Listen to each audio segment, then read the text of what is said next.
unicorn. And I'm here to tell you that your dreams ain't cheap. In fact, it costs a ton of cash to do. So that's why me and the Oh No Radio Show need your help. Just go to the website displayed below and hit us up with some cash, yo.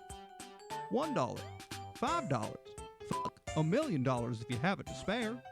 Any amount is appreciated. Well, I gotta go because these dreams ain't gonna fuck themselves. See ya!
Yes, welcome back to another edition of the Oh No Wrestling Podcast, episode 150.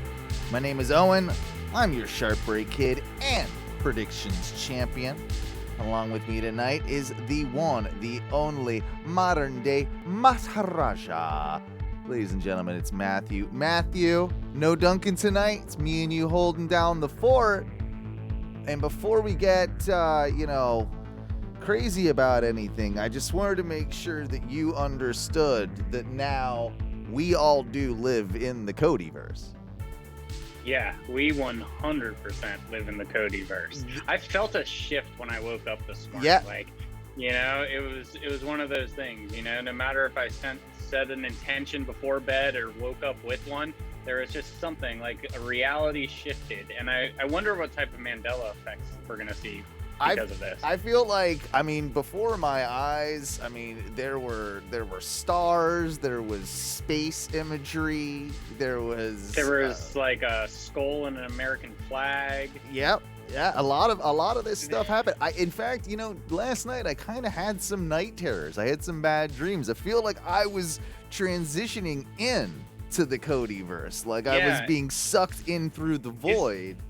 Is tonight a full moon too? Tomorrow night is a full moon. So much. It's funny you asked that, Matthew, because I had to look that up, and I thought, like, well, it would make only too much sense if this was happening on a full moon. But who knows tomorrow what can happen now that it is a full moon? Yeah. If you haven't heard, of course, the big news of the day broke pretty early this morning. Cody Rhodes and Brandy Rhodes departing from AEW. And both having huge press releases about it. Both AEW and Cody, of course. It sounds like his time as an EVP is done. They haven't explicitly said that, but it was very much worded as like a departure from AEW. The first thing that I read on Reddit, of all places, of course, was Cody Rhodes retires from wrestling.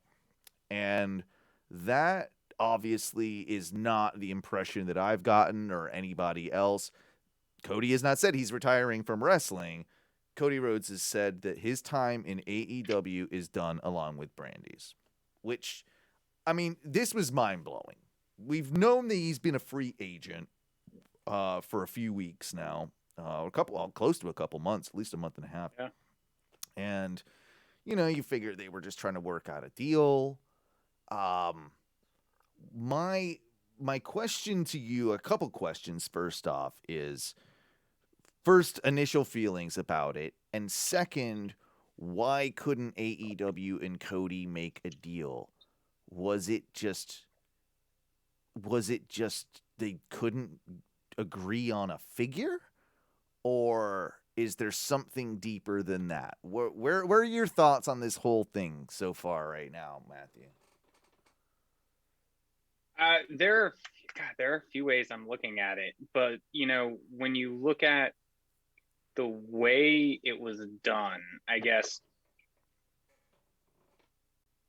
like, part of me wants to believe that Cody is just a fucking baby and he hates the way the fans are treating him. Right? It's like, I'm taking my ball and I'm going home. Like, did I boo him so much that he left, that he couldn't handle it anymore? Because I was booing him pretty hard when we were at that. You were, I was too. Yeah, we were booing. We might have got him. He might have felt the gumption junction on him.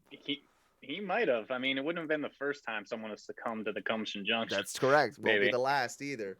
But that part of me wants to believe that. Another part is kind of like, all right, they had their kid, right? So maybe kind of some sort of priority is shifting in life there. You have to take that into account. Obviously, people work around it, but their schedule is pretty demanding, that sort of thing,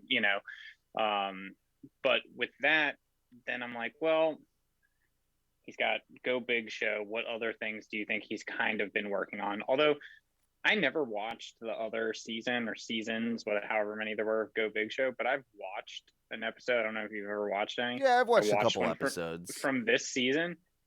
It is like the worst fucking TV I've ever seen. And just the way it's cut, like, I know this was like the quote COVID era of filming it, but all right, one, those people are all plants. Oh yeah, 100% they are. Yeah. And the one I saw, and like, it just even seems like the reactions and stuff they're not really watching it live. They like script. It's just the cuts and everything. It's really bad TV. It's not a great TV show now. No.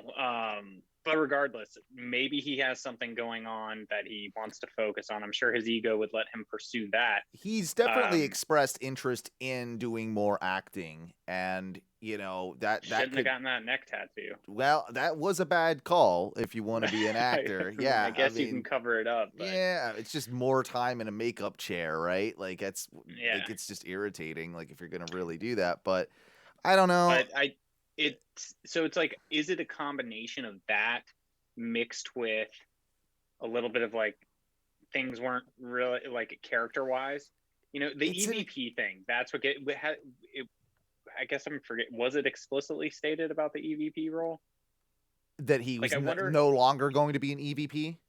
Yeah. No, that has not been explicitly stated, but like departure from AEW leads me to believe that is the case. Like, I think those words or something akin to that was used in AEW's press release, which I do have saved. I can scan through it real quick. Yeah. I will say the biggest part of me is that Cody would want to do this. He would want to leave the thing he helped very build with that heel heat, right? Yeah. And what would the fucking ultimate heel dude? Yeah. But they would fucking go to WWE. Well, that's and obviously that's the talk.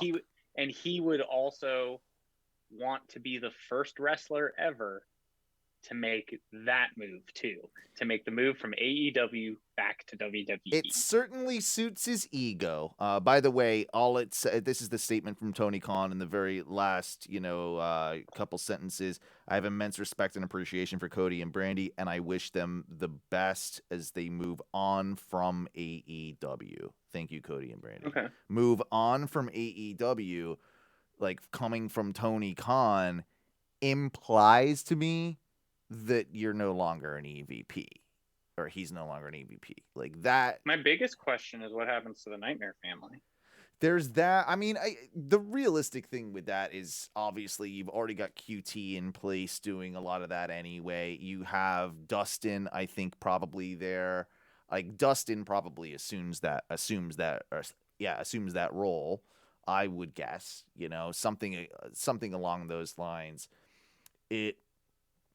it will still, I think it's been set up so well as their form of developmental at this point that it on and off screen will continue to exist to bring in new talent. And I don't think that there's any issue with the Nightmare Family name. Like with all of the copyright stuff that Cody's gone through, I can't see him, like, if this is really just like he said nothing good about or nothing bad about AEW. It doesn't seem like this is an ill-natured move. I don't think Cody's going to have any issues with the Nightmare Family sort of brand living on within AEW, right? And that could always be a legacy. Like the future for Cody is we don't know, right? We don't know. He's talked about wanting to get into politics before as well. Like, we don't know where his mind is. Again, neck tattoo is a bad choice. Exactly. Very. I also wanted to talk later on in the show with something of tattoos, so remind me about that. But okay. What about this? What about this for Cody? This could all right. So maybe it's the baby, maybe it's other things that he's wanted to do. Maybe he's found recently that the only way he can have these awesome matches by really doing some fucking high end shit and like burning himself and like, you know, like right. He usually has a big spot, you know, or two, right? Like he kind of has to. Yeah. I mean, he's been doing it for a long time, but I mean, dude, he's taken some big bumps, and so like imagine like he's probably like, I've taken so like maybe he does need some time off, right? Maybe he needs some time off. We all kind of forget because his ego is there. When he does show up sporadically, he doesn't have to be a part of AEW. He could be wrestling one-offs a little bit after a little bit of a break. But can he compete for the AEW title through some sort of door if he's not with AEW, even though when he was with AEW, he stated that he didn't, because he would want to be the one to come back, fucking get a huge pop for being gone for a long time. And if he were the one to win the AEW title from outside of AEW, quote unquote, yeah, right? I mean, like, that might be I don't think, we don't know what the story with Cody is yet. I don't think it's a work. I think this is full shoot. I do think he's not with the company. It just remains to be seen what happens. Now, that doesn't mean he can't come back into the company later down the road. Maybe he's the one that does go to WWE. Maybe he is the one that it will break the wrestling industry's mind, and he will be going back as a much, much, much different person than when he left, right? So that's one of the things that goes, like, he's an instant main eventer if he goes back to WWE. If they want to do that route, if they want to go that route, and he can also be maybe the first guy to kick the proverbial forbidden door down between WWE and AEW. What if he was the Universal or WWE heavyweight champion, whatever they call it these days, and goes to AEW to fight a top champion over there to win the belt? Like, that is the definition of breaking all the barriers and maybe this is like part of the last thing that he wants to do. And my mind got turning, and quite frankly, what if Cody can be the one to take the belt off Roman Reigns? What if we have that showdown? I mean, that's money written all over it. I feel like you can do it. I feel like if Cody rocks up in WWE, he will be instantly cheered. He will be babyface. He will not play with the heel dynamic. He will play with the same exact character he was playing with in AEW.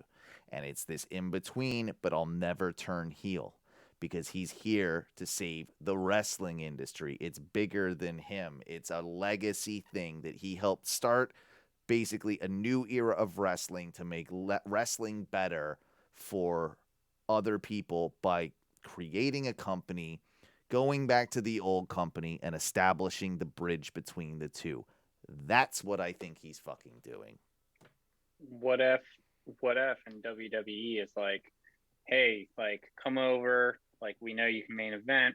We'll do this Roman thing, that right? Like, but also, hey man, like you're an EVP at AEW. You kind of spawned this, you know, the All Out, and this thing kind of helped start this thing, get it going. Like, you guys are getting there. You're not doing ratings we're doing, but imagine if you came over and brought some of those eyes over, right? Yep. And also, could you, and like, imagine they're like, we hear the locker room's really good over there. What are you guys doing? Can you bring some of that over here? Maybe you could help creative over here. People like what's going, right? Like let us pick your brain. And then the other part of me is like, then Cody could also be a double agent. And Tony Khan's like, yeah, I'll let you go. You go over there, sign that contract, give me some insight, right? I'm like, I don't know the nefarious things that go on between bookers, like behind the scenes here, but I do know that all of these people have a lot of money, and like, so it seems to be like people who have a lot of money like to play games, and so it's, I don't know, that part of me likes to think that it's not as cut and dry as just like he wants to be. Like, seems like it's a better deal for WWE, and I like your comment on it's for the wrestling industry. Bridging the gap between the two is now my rightful. Like, that's a very Cody thing to do. Yeah, because like, his ego would get soaked in that. Like, he would, dude, it would fit. I am wrestling. Like yeah. Who's the real game now? You know, I mean, it's the whole package of what we've come to expect from Cody. He should totally bang Stephanie and cuck Triple H.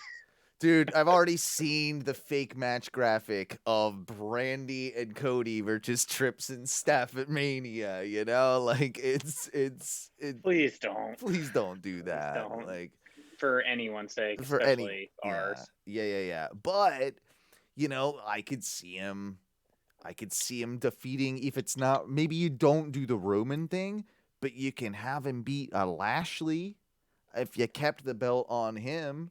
It won't, because, well, we'll get into predictions later, but there is a way to get Cody back in, and very, very quickly, because apparently he's got no non-compete. Yep. So he can go over there as early as he wants, you know. It won't be this Friday, you know, because that's a taped SmackDown, and we'll talk about some of the stuff on that later. But yeah, it feels like everything is sort of in flux. I know that there will be a contingency of fans that will boo him for going back to WWE and will consider it the ultimate heel turn. I think the majority of people will cheer him, though. And I think it's just gotta be a story told of watch it kind of play out with him, because he's always hinted at this bigger, it fits with his narrative, this bigger thing, and the wink wink. He's always like kind of had that. You then pile in too that very disjointed promo that he had a few weeks back, where he pulled out the ladder and all those little things. Yeah. Was this a sign of things to come? Was this, like, I need to kind of go back and watch some of that promo now, because it, in flavor, and some of the things he said are akin to what he said in his press release, his personal press release about it. And he very much said at the end, I think something that he said in that promo was that we didn't build this. Tony Khan didn't build this. Essentially, the fans built this. And he said that in his goodbye as well. So once again, I'm probably reading way too much into it, Matthew, but it feels like there's something bigger at play. And 100%, I don't think we've seen him for the last time in an AEW ring, let alone any ring. I don't think he's ready to do that yet. But he did say a couple years back, you might be surprised that I might retire early, and like he has hinted at that. I mean, he's teased the retirement and the boot, remember? Mm-hmm. Like taking the boot off, and so.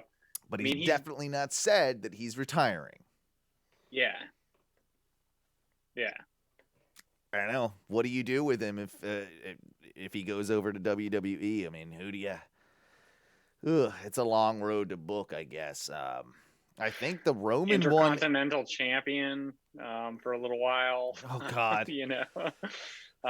this isn't yeah. working. Love triangle thing with Brandy. Yep, Yeah. exactly. Yep. Maybe a Then run you with the do 24/7. You know. Yep, Maybe a couple of runs couple with of the those 24/7. Give him a little as comedy. Stardust. As Stardust, though. As Stardust. Like he plays yeah, both characters, but Camel. but he has to bring back Stardust just for the 24/7. For the 24 hours. Yeah. Honestly, if And they did that once, that would be hilarious. If they just had Stardust run in, win the 24/7, then he loses it immediately. But if they did that just once, that would be hysterical. Like that would actually be very funny. hysterical. And then I mean, you got to do like a Miz and Maurice, a Miz and Mrs. First Brandy and Cody. Yeah, whatever their show is. Yeah. Oh yeah, you got to do a Miz and Miz versus Rhodes to the top. I think there's some confusing things about that too, because like there's a second season of that I believe has been taped and not aired, and is this gonna kind of put a wedge between him and WB as well, though? Like the whole oh shit, this could be interesting. We'll see what happens with that. Like if they choose to air it, maybe I don't know. Yeah. I don't know. I think he's hanging out with too many billionaires. I think he's trying to be a billionaire. Like, I think it's like Vince, Tony, like Ted Turner. Yeah. He's like, he knows too many billionaires. Exactly. He's jaded. Oh, we'll see what happens, but that's what obvious. If we really did boot? What if we really did boot him out? Like the fans, like his little heart just couldn't fucking take it. Just couldn't take it, and he couldn't stand the heat, man. Look at what you've done. Look at what you've done. Remember the Britney Spears guy? What did he say? There was the Britney Spears crying guy. Oh yeah, what did he say? He had a line. It was oh damn it! It'll come to me. I'm picturing him because I remember what he looks like, but I can't. So I'm looking it up, and I'm googling. Now we have to Spears find crying. it. Yeah, Britney Spears crying guy. What was his famous line? Leave Britney alone. That's what it was. Yeah, that's it. I just found it. Yep. Leave Britney alone. Yeah. Leave Cody alone. Leave Cody alone. Oh man. I wanted to then move on into because we'll discuss this very briefly before we get into the nuts and bolts of other things that have happened in wrestling within the past week. But you brought up Cody's tattoo. Shouldn't have had that if you're going to be a politician. Probably should have done that if you want to be an actor. And then he's like, but it's an American flag color, man. It's cool. I'll get all the movie roles with that. No, bro. So I was thinking, there are certain wrestlers that don't have tattoos and they should never get tattoos. There are certain wrestlers that it suits them better to not have any tattoos. Or not any super visible I'm trying to think of the two that can you tell me who they work for? WWE. Okay. Main roster? Yeah. Miz is the number one. He should never get a tattoo. He should never get a tattoo. Nope. You could throw Cena in there. Right? Cena at this point, he shouldn't get a tattoo. That would make no fucking sense. He doesn't need it. And when I was thinking about this though, I'm like, wrestlers that would look even cooler if they did. What if you saw a tatted up Daniel Bryan? Somehow it feels like it would be scarier, as an American Dragon thing. If you saw Daniel Bryan with some sleeves or something, for some reason it would make me more scared of him.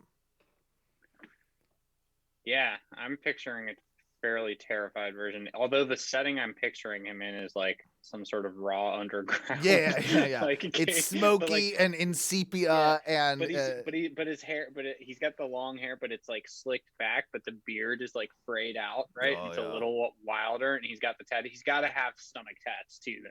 Yeah, Like, yeah, he you know, does. like He he's got to does. have, but like, and like, yeah, he just seems like he's like a little like bagged under the eyes, and like he's ready to scrap his way out of anything, but he's really good at what he does. You can't tell if he's like tired, fucked up, or just faking it and just doesn't care. He's almost like a Hook type vibe, but like meaner. Yeah, You know, yeah. like he's just been hanging out in this basement, like ready to fucking fight someone. Sammy Guevara would benefit from more tattoos. I think that might help him a little bit. Harden him up a little bit. And you know who would be even harder? Fucking Wardlow with like a bunch of tats on him. Yeah. Wardlow tatted up. I don't know. Look into it. Look into it, Wardlow. Yeah. Look into it. You Look brought into it. Just don't get the weird one like Batista around your belly button and yeah.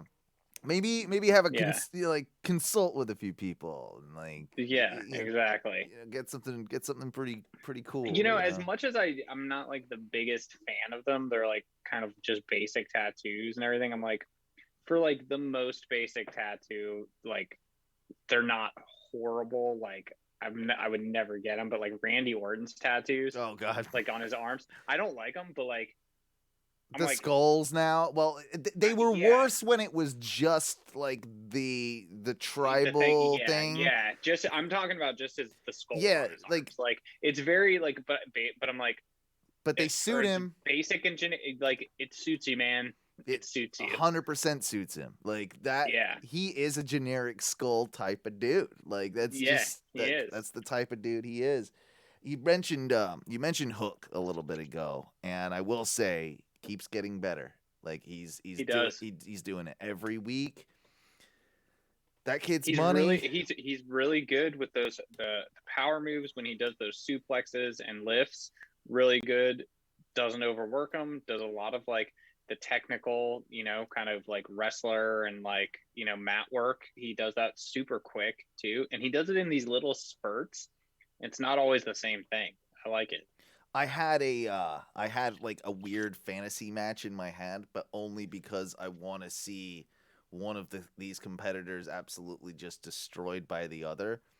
I want a Hook versus Dom match, Dominic Mysterio, and I want to see Hook just destroy Dominic Mysterio because he annoys the piss out of me. Me too. And you cannot. Your mullet did not make you cooler. I know what you're doing. You're trying to look like Eddie Guerrero. It's stupid. Stop it. Not working. Hook, can you send Hook to beat this kid into shape? Like, get the fuck out of here. Get the fuck out of here. What would be one or two of your like, if you were booking Hook for the next few matches? Like not like in realistic world, like realistically. I guess realistically, who's his big, like, to help elevate him at a certain point? Who does he wrestle? That's a better question. Well, I've thought about this. Maybe if there was some infighting, he could like take down a Ricky Starks and take the FTW. I thought about that as being a potential angle. Turn on his dad's. Yeah, go out on his own, like basically, yeah. I feel like that he wins the title and he's like, I don't even need it. I don't want it. Yeah, you could do something like that. Like, you can keep it. I just wanted to beat you and leave the fucking stable or something like that. You could 100% do that. Ricky Starks would be a good opponent for him, I think, too. Like, just in stature, I think like you're going to get a lot out of the both of them. Ricky Starks is coming around for me, but I'm still not the biggest fan. Like, I don't like his last match. His last match was really good, and I think that it was really good. But I think that he is a well suited heel. I'm just not buying his promos enough. There's something that in the package I'm not missing, or I'm missing, and it's, I don't know. Yeah, I was gonna say the thing about him, like, not a horrible wrestler. I like his wrestling more than I like his charisma.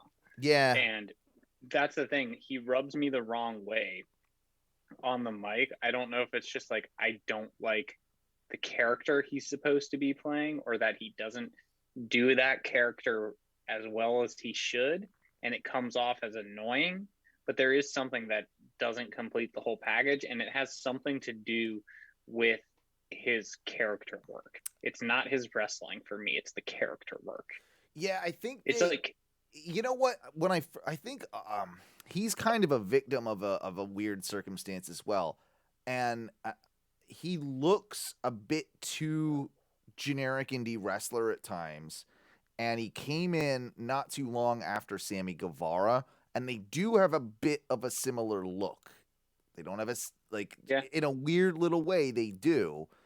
And with Sammy's like heel turn, I feel like it overshadowed Ricky's, who was almost doing the same exact thing at the time. And you've talked about that before, is that AEW's kind of run these parallel stories, or storylines that are similar, and I never actually pegged that until you just said it. So I think that was to the detriment of how we kind of relate to Ricky Starks.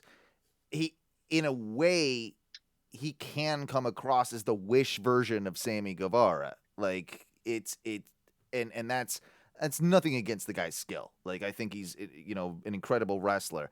But even Sammy Guevara at times, it's taken me a long time, and he needed that match with Cody to really solidify him and like, okay, no, this guy is the real deal. We've always known his wrestler was the real deal, but it was the storytelling of the match. It was, you know, I need him to take off that second title now. Like, that needs to go away. That's fucking annoying. It's annoying as hell. It makes no goddamn sense. But, and maybe with Cody leaving, that's the way you do that. Because you could even send Cody off with that title as far as just like, you know, a momentum of his time in AEW, and you could do it on live TV. That's the thing. Yeah. He's not under contract, but he hasn't been working under contract for over 6 weeks. That doesn't mean he can't just still pop up for a few weeks before a pay-per-view, do a couple spots, work on a handshake deal, because Cody and TK have trusted each other and they can do that. So that to me is also something that hasn't been considered. I know I switched gears completely back to Cody, but someone else suggested that what if he wanted to maybe help revitalize Ring of Honor because of his history there. Maybe he wants to be a part of that kind of project. And, you know, no better guy to come and help you do that. I don't know that he wants to do that. I feel like that might be a step below him at this point. Like, he kind of already did that with Ring. He's kind of like, he kind of already did a lot in Ring of Honor. I'm not sure that that's top of his list, but it would be an interesting, like, if Cody really wants to shake up the world of wrestling and help build wrestling, well, help building a true third or second alternative, I'll say. That's a cool way to do that too, you know? Like, it's just another random thought about that Cody thing. But let's get to the real news. The real big news. No. Saudi Arabia? My favorite big boy debuted in AEW this past Wednesday. Yeah. Bask in his glory, the one and only Keith fucking Lee, man. And boy, oh boy, was this to me like the perfect presentation of him, the perfect use without being egregious to bring him in. Everything fit perfectly, and we should have goddamn guessed it based simply alone on Isaiah Cassidy being the guy to take him on. We should have goddamn guessed it based on that, and we didn't. Yeah. And for one reason, one reason alone. His wedding? Oh. That's Yeah. that one reason. Whenever he gets yeeted or thrown, and like Yep. he has the best like high pitch I've ever heard, and it's awesome. And as soon as you saw Keith Lee, it's like, well, that's happening. And Yeah. my good God, the error that motherfucker got. It was pretty much the whole ring. I'll say this. You remember my friend Gina, you met her briefly. She was around my house I was watching it, and we were kind of eating dinner, and we were having, a chat or whatever, and it was on, and she was watching it while we were eating dinner, and of course, because of course I'm watching it, and as a kind of very, very, very casual wrestling fan, when she almost dropped her plate. She almost spit her food out of her mouth. Like it was one of those just like, what did I just see? Like with the yeah, that was almost 20 feet. Yeah. Like that version flew. The rings are 20 by 20. And so he looked happy. He looked good. He was presented. Dude, he was drinking it in when he back to his just. And dude, but you could feel it. The crowd was it was just kind of one of those things, and it was like bittersweet isn't the word, because it was not like a bit maybe bittersweet is a good word, but it's because of the way he was treated and what he went through. When you see that, and then to get that reaction and be like, hey, it's certainly gotta be. It's certainly got to be reaffirming. It's got to be reaffirming to him that you're not crazy. You're not crazy. You had this the whole time, and they robbed it from you. The way he did the whole thing where he took off his vest, and when he's been forced to have been covered up, his big old beautiful belly. It's just part of what makes him, and the act work. If you. It for some reason, having him shirtless like that just shows you would you want that on you? It accentuates that weight that he has, that mass that he has. And he did the whole thing where he just slowly took it off one shoulder at a time, and good on you. I think that's how do you book him, man? Because this is one of those that's really he's in the tournament now, he's in the ladder match, right? For the number one contender shot, I believe, for the TNT title. Because I feel like they changed it since last time. Was it a semifinals, or was that a? He's in the match. I think he's in the match now. For the Revolution ladder match. Yeah. I think that's how it's working. So if that's the case, do you have Keith Lee win that and batter Sami? I mean, does Keith just take that? No, from so you're Sami? right. He did win. That was the qualifying. Mm-hmm. So do they have anybody else who's announced in it? I know I feel like they had a couple other names. Cassie. No, I mean, as of right now, at least this article that I'm looking at, he's the only one in there. Fuck that! No, this is from February 9th. So it says Keith Lee verse to be announced, first to be announced, first to be announced, first to be announced. So who? I mean. All right, I'll keep looking, but let's talk about and I'll just look for a minute or two. But while we're talking about this and I'm looking, who else do you see in that ladder match? So let's say it's a 5-person ladder match. So you have 4 spots. I feel like it would be do they say 5-person? Have they said that? I mean, just on just hypothetically. I was on the wrestlinginc.com that I was on said. Yeah, it said that. Well, they might have they could easily throw a Joker in there. Yeah, It says there's 4 other spots at 5 total. I mean, don't discount Cody being in that goddamn match. Yeah, I feel like, dude. I feel like if you're going this far, No, you got to go away for like a year. Yeah, it's too soon. It's too soon to do that. It would be too soon to do that. Right? Yep. You're right. You're right. Maybe. I mean, it depends. What? Okay, so it's not gonna. Andrade. Yeah, definitely Unless they choose to do Andrade Darby solo, which could happen. Yeah.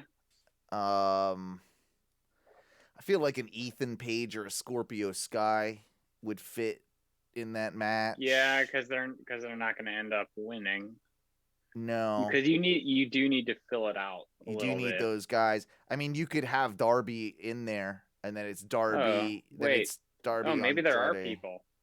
I felt like there were. We were way off. Okay, who they got in there? This is the one thing we've ever gotten wrong. So at least according to Wikipedia, right? Keith Lee. Yeah.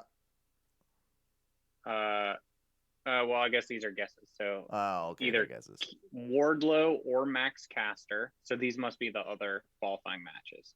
So I think you put Keith Lee Wardlow. Keith Lee Wardlow, fucking for a great match. Yeah. Do that. Oh, dude, and then there's Powerhouse Hobbs or Dante Martin. Jesus, Keith and Powerhouse Hobbs, right? Yeah, and then they have more to be determined. Yeah, but Dante Martin though. I know Dante Martin is, and that's the thing. With all them ladders, I know. I was gonna say, like, I feel like he pushed Dante over Hobbs.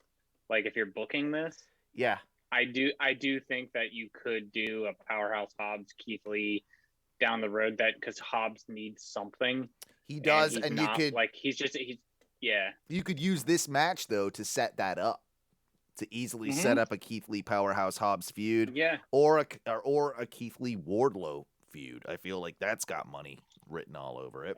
I feel like you could use that. Maybe that's what this is for, to like set up a bunch of those. Let's also not forget the history between Keith Lee and Adam Cole.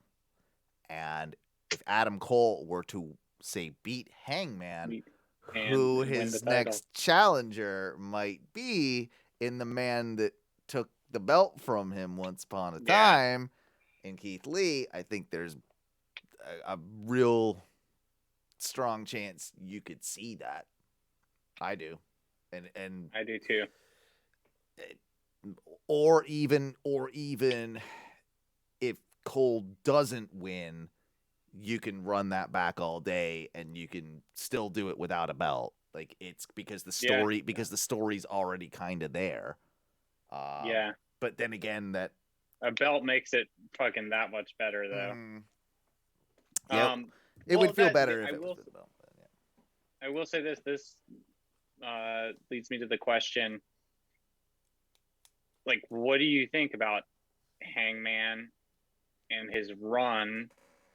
And do you think there's a chance it ends sooner rather than later, or do you think he goes longer like the rest of the people who've held that title? Like, what do you think of his run so far? Okay, I think this all ties into the whole Jay White coming in thing. And something is going to go down with that. And I feel with all of them being Bullet Club,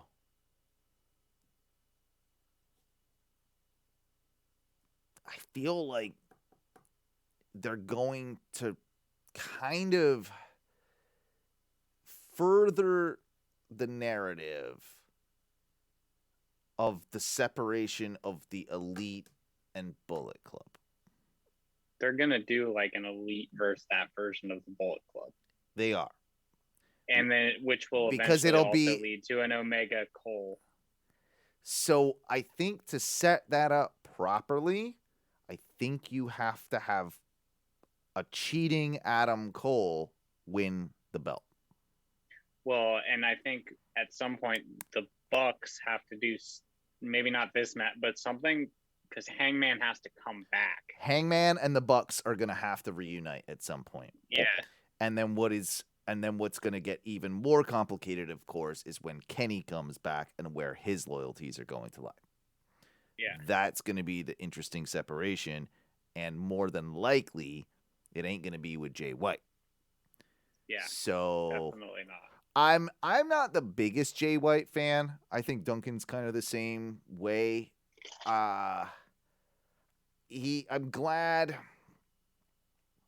It's an interesting thing that they can use as a storytelling device. I just don't know how well he's gonna fit in AEW. We need to kind of like, I think we need to establish to casual fans, a lot of who don't watch New Japan, we're gonna have to establish very, very early on who Jay White is, why he is here, what this guy's all about, because like what it means, like what's the history. Now yes. You need to know the Omega Jay White history. Like you need to know these things. It's going to get very confusing as to why this person's such a big deal in that he's here, because we were watching, me and Teresa, and she's like, "Oh, who's this guy? I got no fucking clue who this guy is." Like if there could have been a number of other people and she would have known. She has no clue, who Jay White is.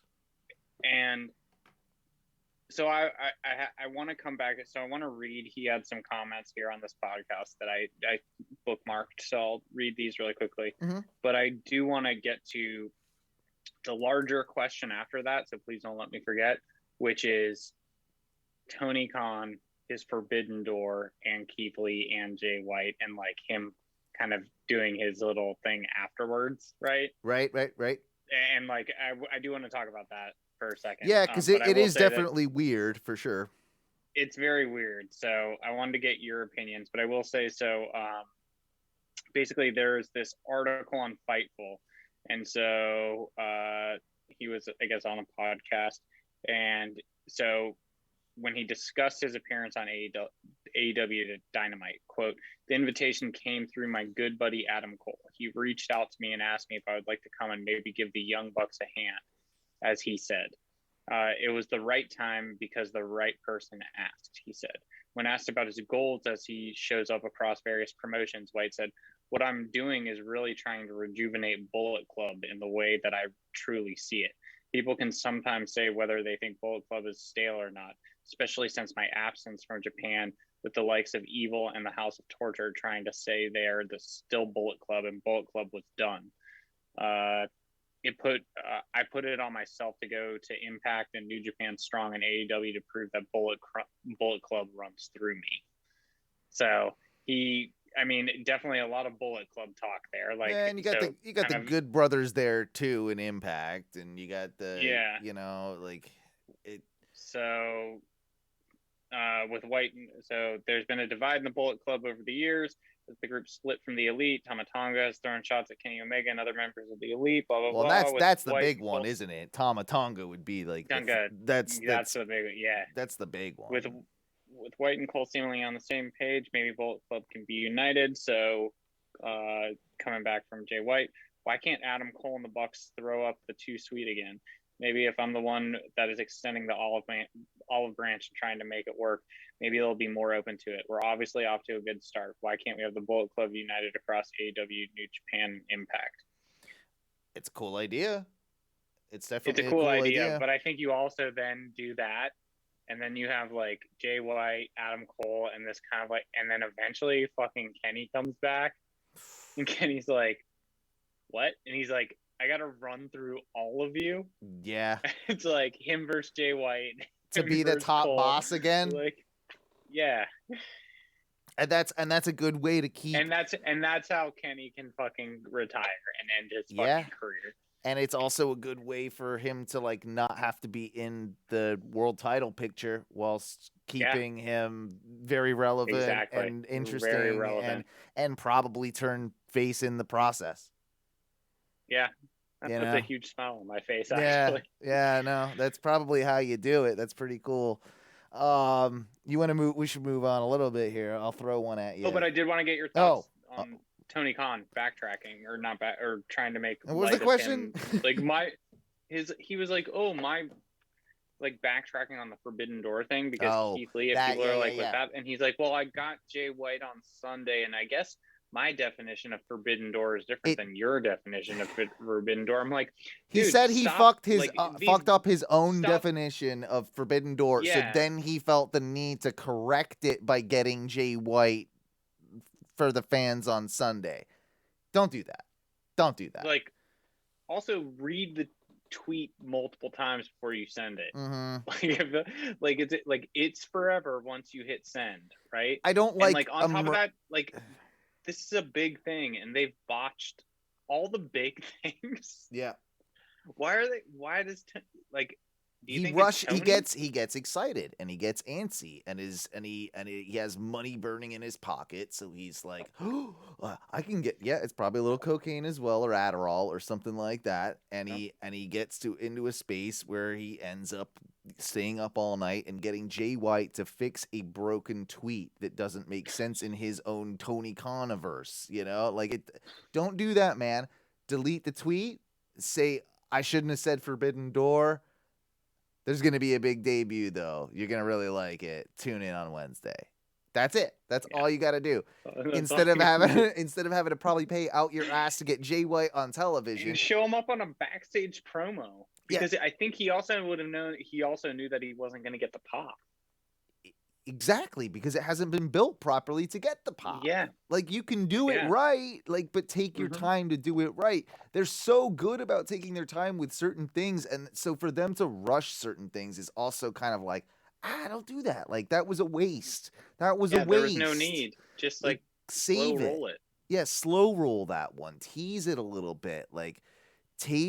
Have somebody say something about a switchblade in a promo. Just kind of, stretch it out for a few weeks till you get there, and then it makes more sense for everybody, because this took a lot of people off guard. They also thought it was the big debut that Tony was talking about. Thank fucking God Keith Lee came out of it, right afterwards, and they were smart to put those two segments back to back in one eyes, because there were going to be a lot of people turning off if something quick didn't happen, because they would have been pissed, who's this guy? Tony Khan did it again. He kind of lied to us. He, failed us in this huge debut. Would have been turning off. And thank God Keith Lee did show up to save the day in that regard. But they were back-to-back debut segments. That's not gonna feel great for, White either, right? If you're Jay White, I don't want my debut on your television show to instantly be eclipsed by another person's debut on your television show. That's not how debuts should go. That doesn't. You buried me from the moment I got here, in a way, in a backstage segment.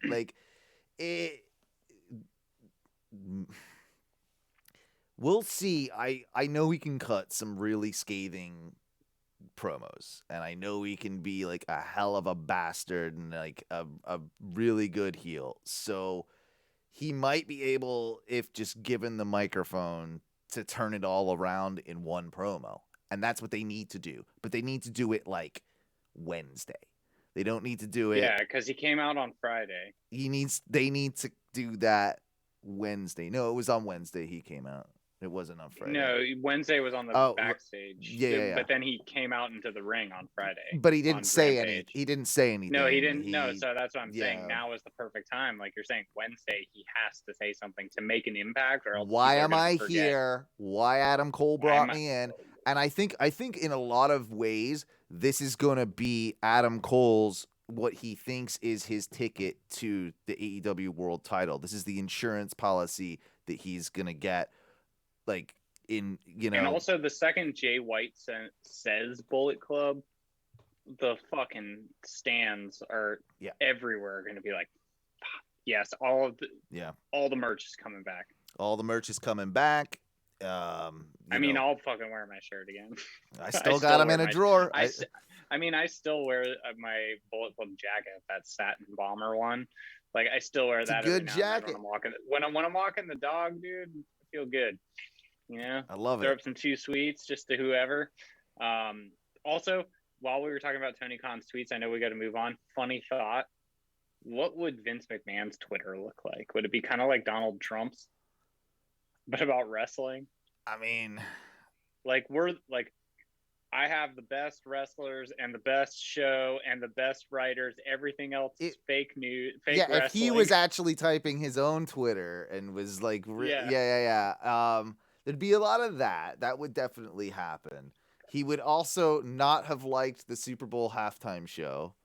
I feel he would definitely be in that camp. Well, actually, no, Vince is weird. He probably would have liked that for the spectacle of it. Or he would have said something along the lines of, this feels like a WWE show to me. You know, like, it's almost as good as a WWE show. Like, I've seen better performances in WrestleMania. Racist, though. Like, we need more of them. We need more of those M&Ms in there or something. He just mumbles a lot now. I'm not sure anybody understands what Vince says. It's good shit. Yeah, good shit. We'll switch over, and I think this is the perfect segue because before we get into some more boring details, well, no, we'll go into those because that's. We'll talk about the wrestlings real quick here, the actual wrestling, because on Monday Night Raw last night they decided to actually have some matches. Did you know that? Like, they did matches. Like, a lot of the time, like, I've seen a lot of Monday Night Raws, and I don't see a lot of matches on there, at least long ones. I told you a couple of podcasts ago, I was like, I typically actually catch a good amount of Monday Night Raw. Yeah. I'm traveling. I get to the hotel on Monday afternoon, late afternoon, early evening. Background noise. Yeah, and I catch a good amount of it, and there's not a lot of wrestling. For 3 hours of a show, there's not a ton of wrestling on You would think you would get like a solid hour of wrestling in there, but now, granted, we did have a toga party situation that happened. Like, a lot of really dumb stuff did happen, of course, within the course of the evening. But the main event was Randy and Seth, and I just gotta say, like, they really did have a great match for TV. And it actually sounds like a good match, match I'd be interested in watching. It was close to a WWE pay-per-view quality match for the main event on TV. Really? Like, it was really, really good. You could tell they were trying, and this is weird too because they were on Sci-Fi. So WWE literally resorted, like when they're on Sci-Fi, they typically don't care as much about their shows. Like, they're like, these are throwaways slightly, right? These are two main eventers who they both headlined WrestleMania. I feel like they were too bored to write like more for the show, so they were just like, hey, Seth, Randy, you guys want to do 20 minutes? Yeah, let's do it. Let's fucking have let's tell a story in the ring. And they did, and it was really, really good. The finish was a little whatever. I mean, it's WWE, but it was a really, really solid match. And Seth ended up winning. Yeah, because some bullshit happened with Riddle and the Alpha Academy and all that got all muddled. And now I'm thinking that I don't know how this all plays out, but, you know, they've got the whole thing with Seth and KO. So eventually they'll probably do like a, 3 tag team match type of deal with Seth and KO and, the Alpha Academy and Randy and RK Bro or whatever. I don't know if that'll happen because that ties into something else, but it was a solid match. And I don't watch a lot of Raw and I don't give WWE credit very much. So I did just kind of want to give some props. Rhea Ripley is the other big takeaway from this show. So they had a gauntlet match. And the gauntlet match was for the last one to be let out of her pod in the Elimination Chamber match. So it was a gauntlet match from everybody in the women's chamber on the Raw side. So it was Liv Morgan.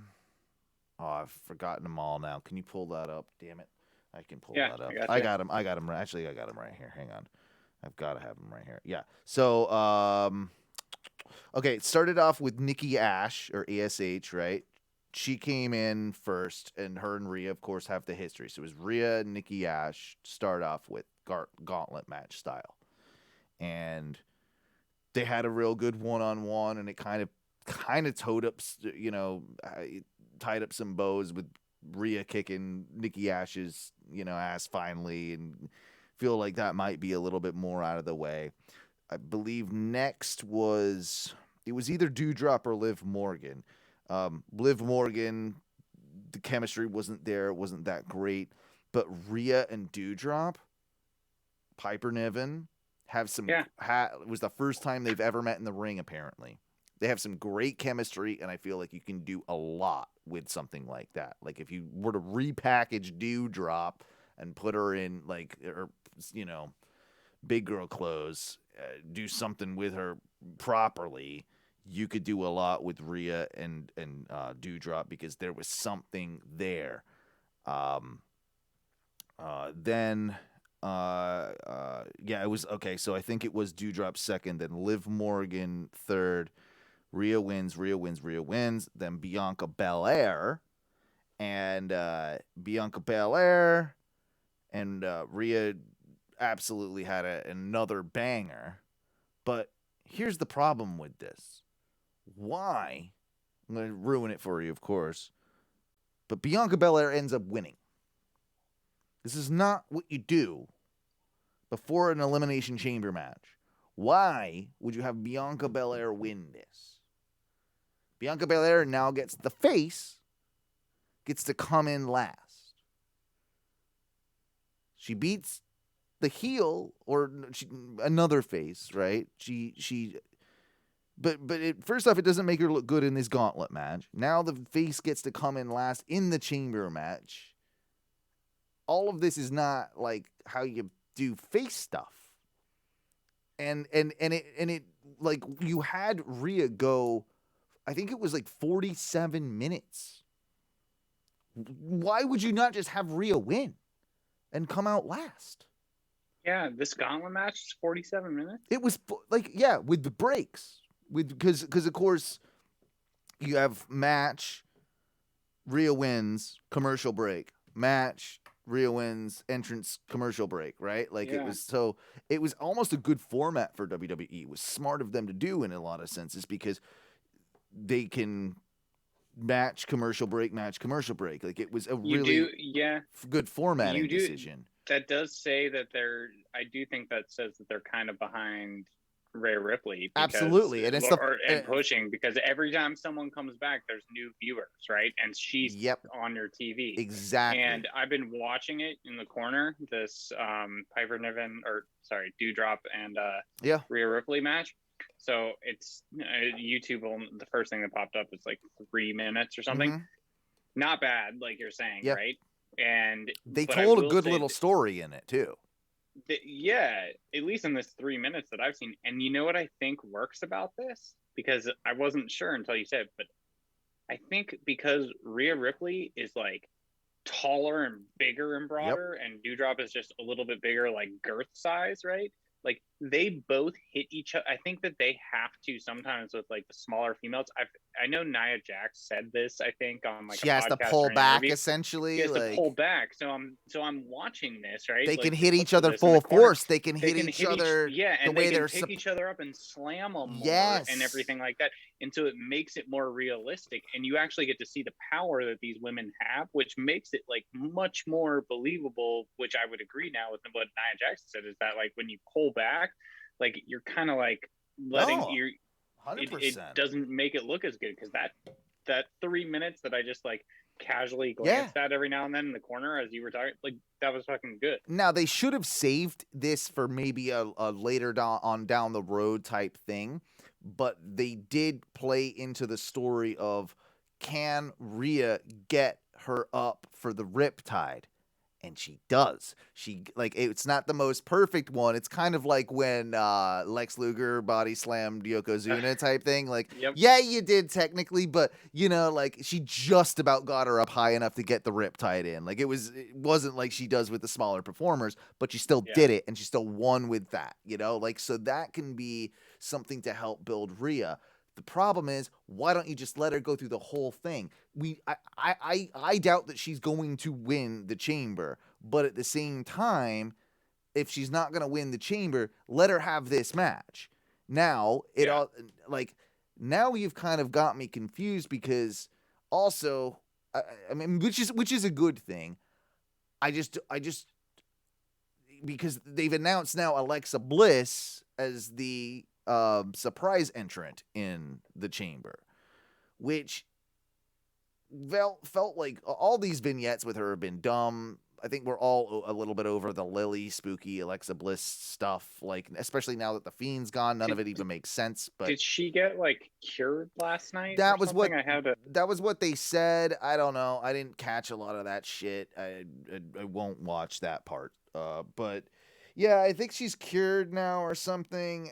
I don't know if she's gonna come back as like the spooky Alexa Bliss, or if we're maybe gonna get a return to form of just what the old cool bitchy Alexa Bliss that we all that I miss personally. I don't know how you quantify that character, but like that was the best version of her.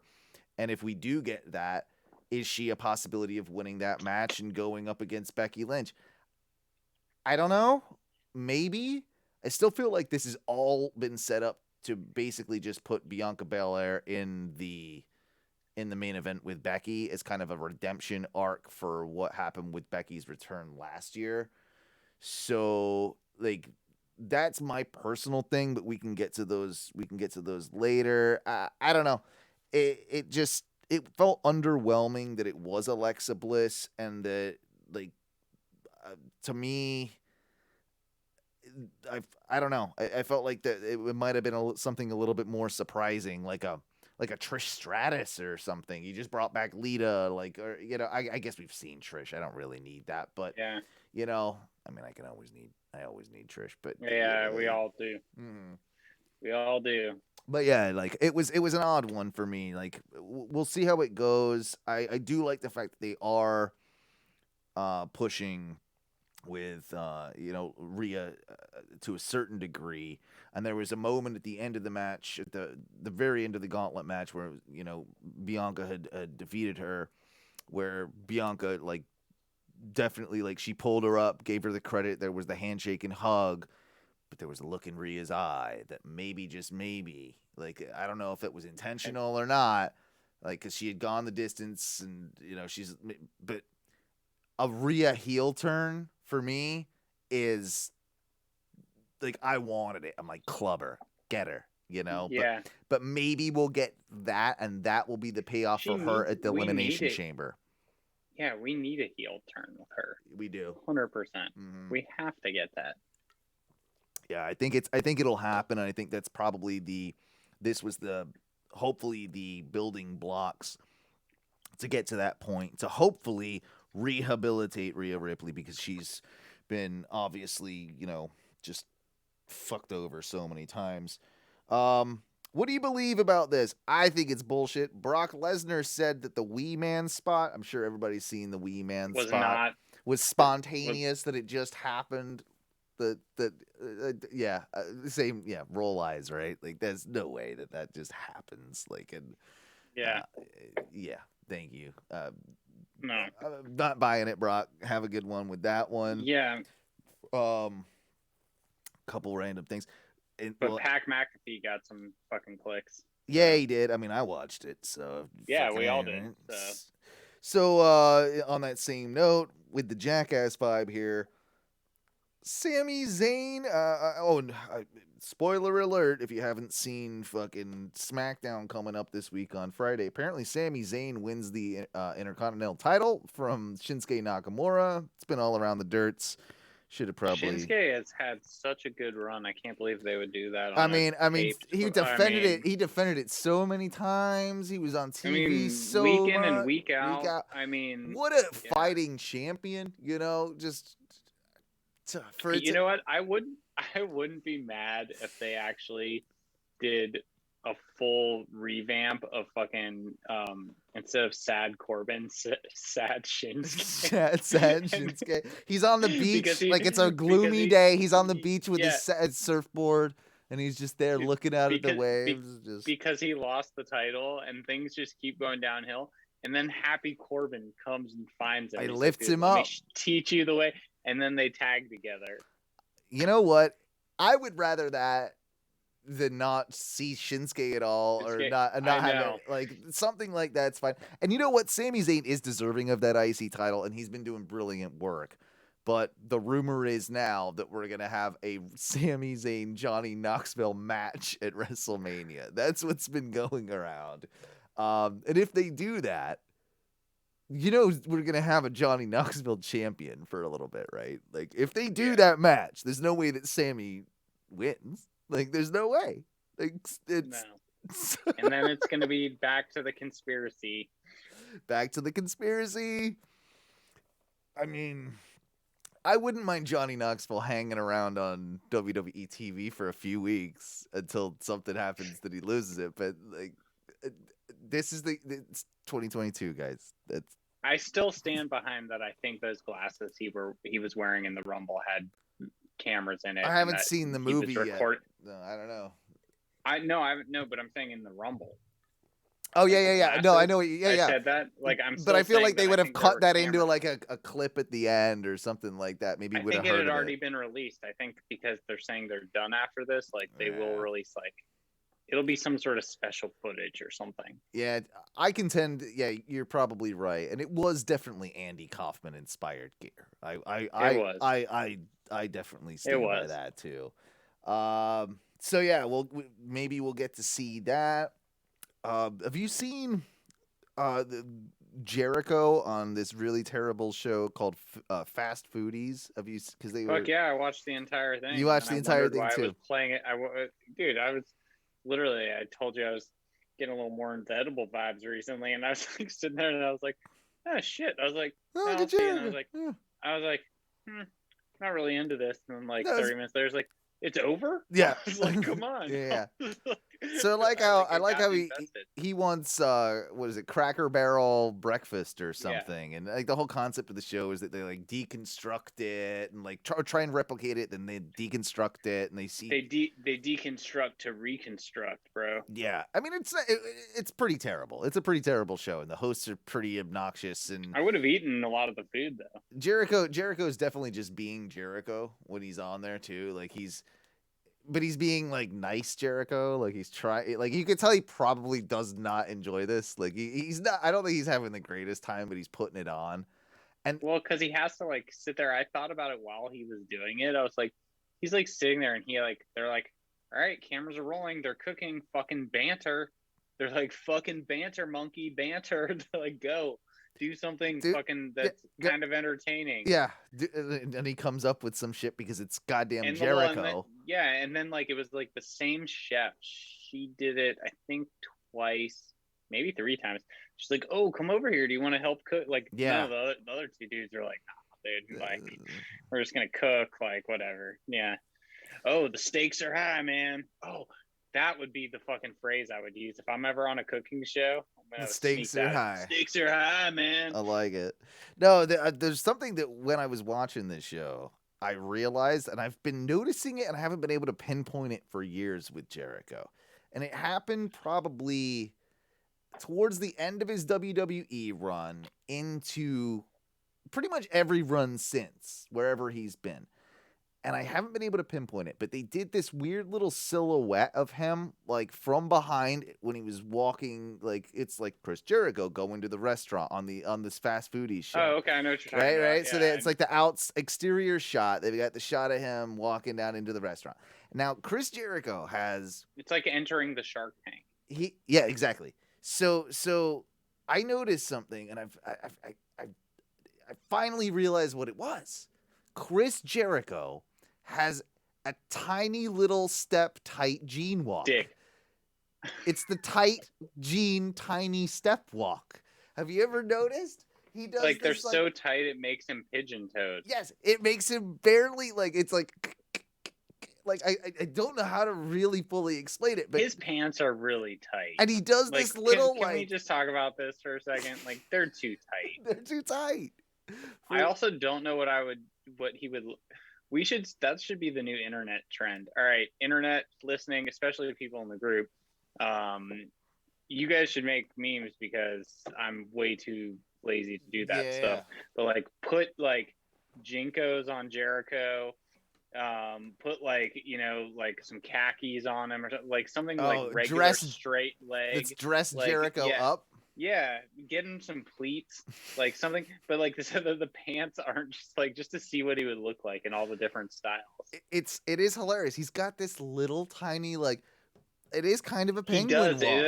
It is almost a pigeon walk. And when he does it walking down to the aisle, like now when you see it, you won't unsee it. It's because every time I've seen him since, he's got this gait, like this weird little gait. And I think it is. You gotta loosen the pants, man. But he is in great shape. I'll say right now, Jericho is he's lost a lot of weight. Like he's looking the best he probably has since his AEW debut. So I'll give him some credit. The middle of the day, like from the debut till now, he let it go a little bit. Yeah, he did. And I do look forward if he puts him and Kingston, which I think they're developing. It's got to do it. Man. So Kingston's supposed to be back on TV this week. So he had a orbital bone fracture, I think. Yeah. But yeah, so he's supposed to be coming back. Oh, that'd be cool. I think. Yeah. And yeah, that's the way it's developing. They should have. I mean, I like that we've pretty much got like the inner circle seems like it's done now, right? Like it seems like the parting of all of them. I think they've said it'll just always be a thing, and but whatever. Not for now. Like kind of gone. Yeah, that sort of thing. Imagine a. Who were we just talking about before this? I got so excited about that. I'm like, Keith Lee versus Eddie Kingston eventually.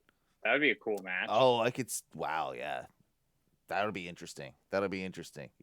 Yeah, I could see that working. It would be interesting. Like, it's not like the most like headlining, but like I think it would actually, you could build it somehow, and like you could bring out different sides in both of them. I want Eddie Kingston versus Cole. I want to see Eddie Kingston rough him up. I want to, I feel like there's something there, but might just be Kingston Cole. But yeah, I feel like Jericho's gonna. I think they could do some great work together, and I think the promo battles between Kingston and Jericho are. I mean, why wouldn't you put the two of them against each other on a microphone? It seems like it would write checks for itself. And then and if you put Kingston over in the end, it's a big deal. Mm-hmm. So couple of things before we get into predictions, but we've got a lot of talk that Swerve Scott or Shane Strickland going to AEW, and it's all based around one particular signing with Nick Wayne.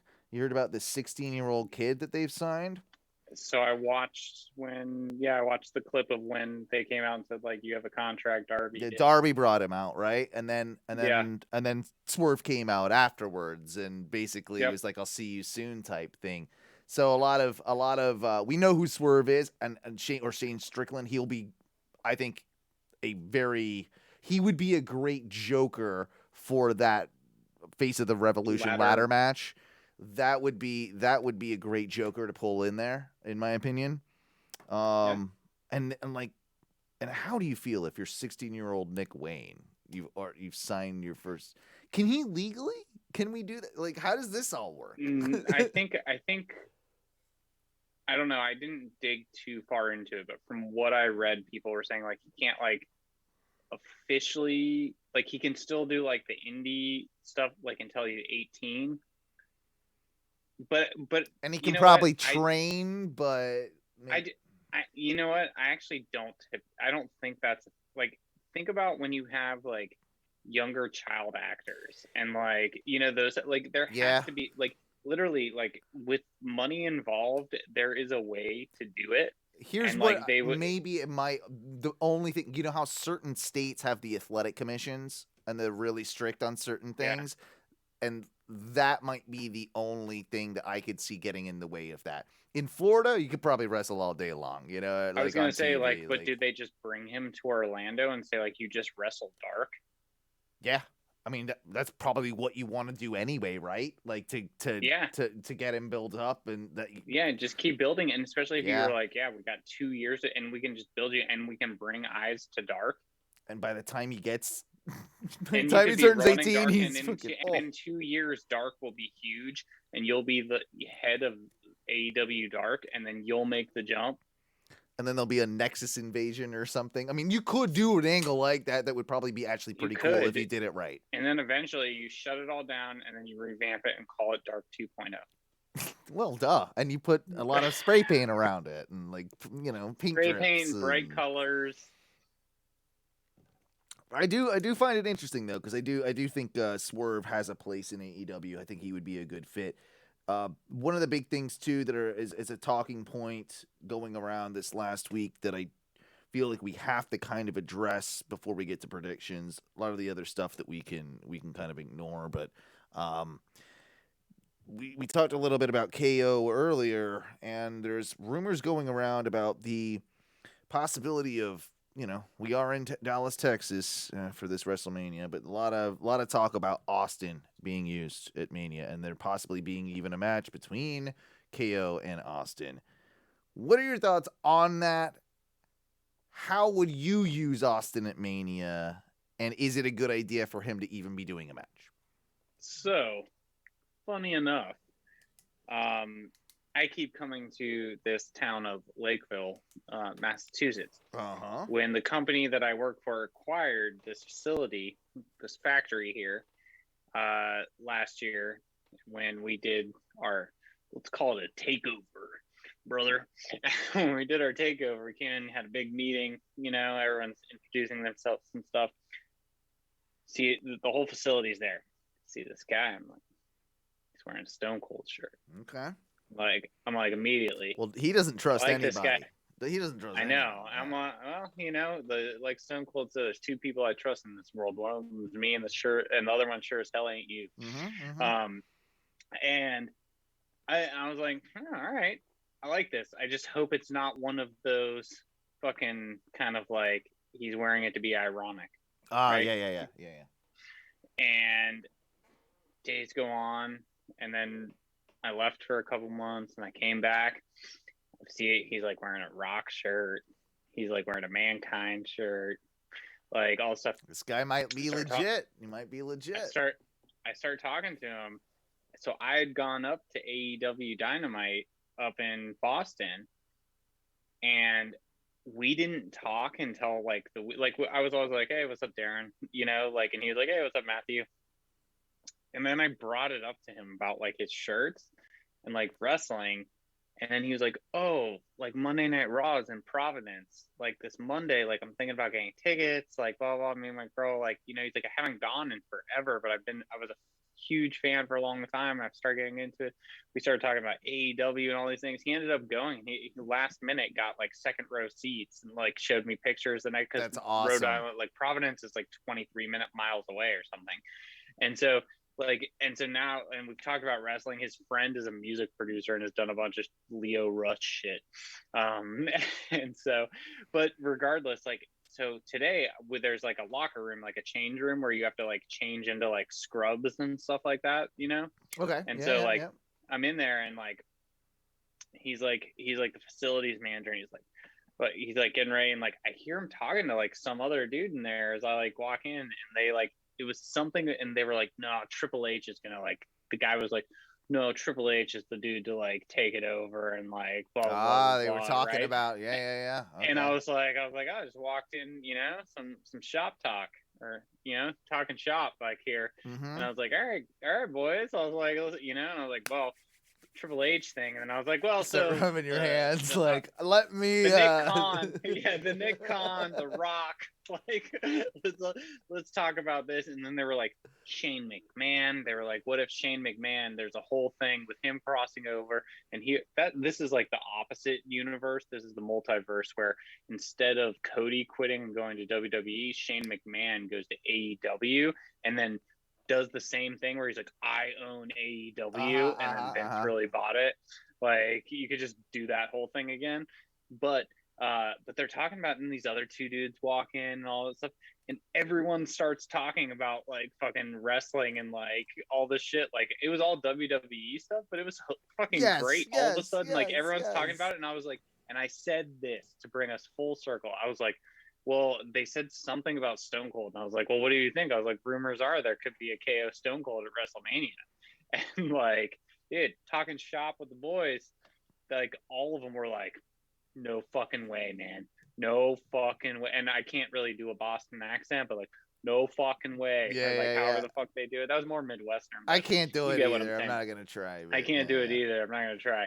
But like, they all said no, and then one of them, to your point and the question you asked me, they were like, I don't think Steve Austin would want to do that with his legacy. This is come back one more time for a subpar match. And I was like, you know what, man? I was like, you make a great fucking point with that, because he doesn't need to. And like, unless it's amazing, which everyone will say it's not, because they all remember him as one other thing. So when he comes back, he has to have a fucking banger, or it's not worth it. Like, this is and Stone Cold's kind of said that, and he has really, like, his career ended perfectly. Like, he kind of went out the way he wanted to, on top, like, to come back, and you know, I was playing around with it in my mind. I'm like, well, you know, he's obviously older. He's got the knees issues. He's got the neck issues. He's got a ton of stuff, right? But if he were to be brought back, do you have like a tag match scenario so he doesn't necessarily have to be in the ring like 100% of the time? But I'm like, no, that's not good. That's not the legend of Stone Cold. That's not good for his legacy. That doesn't work. You can't. It would have to be a one-on-one situation. I do like that it would be Kevin Owens, because I know there's a certain amount of respect there. I know that Kevin has asked for permission for the stunner that he's been granted by Stone Cold. I know that the whole story. So that part of it does fit, but I'm not sure how good. First off, none of us are sure how good of a match Steve Austin can have, and Steve Austin's probably not sure. There are reports that Steve Austin, back in, I think, August of last year, got a ring installed at his house. It's not surprising because it's Stone Cold Steve Austin, but is that in preparation for something? I feel like if he's been training for that long, if it really is the case, then it might not even be for KO. That it might even be for someone bigger. Stone Cold Steve Austin, Roman Reigns, WrestleMania. No, I'm kidding. It wouldn't be that. It wouldn't be that. Goldberg, Steve Austin. No, he's always said this. It would be Lesnar. That would be the guy that he would come back, I think, and fight. And that is incredibly intriguing. But do I want to? It is, but I don't think it'll live up to the hype. I don't think it will either, and I don't want to see Stone Cold do that to himself. That's kind of so. Don't do anything, please. God, if there's anything right in this timeline, do not do anything to fuck up what Stone Cold Steve Austin was and is to professional wrestling. Exactly. Please do not do that. Please do not do that. HBK sold out and did it. The Undertaker sold out and done it. Like, leave Austin alone. They did dude, like, think about how bad it was when DX came back with Shawn and fucking Trips, and remember in Saudi, like, that whole thing, like, the terrible. Fucking don't do it. Like, don't do that. Don't please. do it. Don't do that, it. please. That's like, That's like bringing Mick Foley back. I don't think. I think you can still get every bit of money. I think you can bring him back and let him stun KO. Yes, to show him he's how either it's gonna stun You KO do or they're gonna do a stereo stunner on somebody. Don't call it a match. Don't call it a match. Stone Cold will be. You can promote Steve Austin at WrestleMania. You can have. You can make him the goddamn host. He can stun people. He can drink fucking beer. We will all love that. The second you put him in the ring to do a full match that's booked as a match leading up to it on the card, you failed, because people are going to be unimpressed. But let him do all of the other things that are Steve Austin and let him get a couple of moves in. WrestleMania, there's always a host. I don't know if they've announced one yet or not. I don't think they have. But what a perfect host. That's just have Steve Austin be the host of WrestleMania and then do one stunner or something. You know, like one safe stunner on KO or whoever it is, just to take it, you know, and that's fine. I don't have any problem with that whatsoever. Like you said, we don't need a match. That just we don't. Not unless he's like, no, we just don't. We don't need it. We don't need it. And there's you know, there's just not even really a story in my mind that I can write to warrant that, especially in the build that we would have to WrestleMania, to even make it worthy of him trying to do that. Like it doesn't. Nothing of that makes sense. So people that are saying he's gonna have a match, I'm sorry, you're probably gonna be disappointed. Like that's my. You would ruin the legacy of Stone Cold. Think about what you're asking for. Like, be careful what you wish for. Yeah, because everyone will say that they want it, and the second they get it, they're going to say, "I wish I had," and that will then be on the tail end of his entire career. 100%, 100%, and you can never get that back, and you know, have that one last great match and all those types of things. Like, it's not worth doing. Imagine how hard it was for Taker for all of us, dude. Yeah. Like, remember when he left and then came back again, and you're like, dude, what are you doing? And Taker like, means you had the perfect fucking, like, you had the ending. Shawn was the worst. Shawn to me was honestly like the worst. Like Shawn, like, nah, man. Like, I don't need no hair Shawn wrestling. Like that's and that's my boyhood dream crumbled with his in that, you know. So we got to do predictions. But Matthew, would it be a terrible thing for you if we took like a 5-10 minute break just so I could pee? I actually got to piss too. All right. We'll leave the Zoom up and everything. Those of you on the Twitch that are watching, just stand by. I'll run a little bit of music in the background here. Throw up a little graphic, and yeah, we will see you in just a second for some predictions. Yeah, some predictions. Let me get my music going, huh? Where it at? Where it all? Where my music at? There it is. Cool. We'll see you in just a minute. And yeah, onowrestling.com, twitch.tv/ONRS live, patreon.com/ONRS. The show's not over. We'll be back in just a few. And I'm Minnie. Woo!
Yeah, we're back.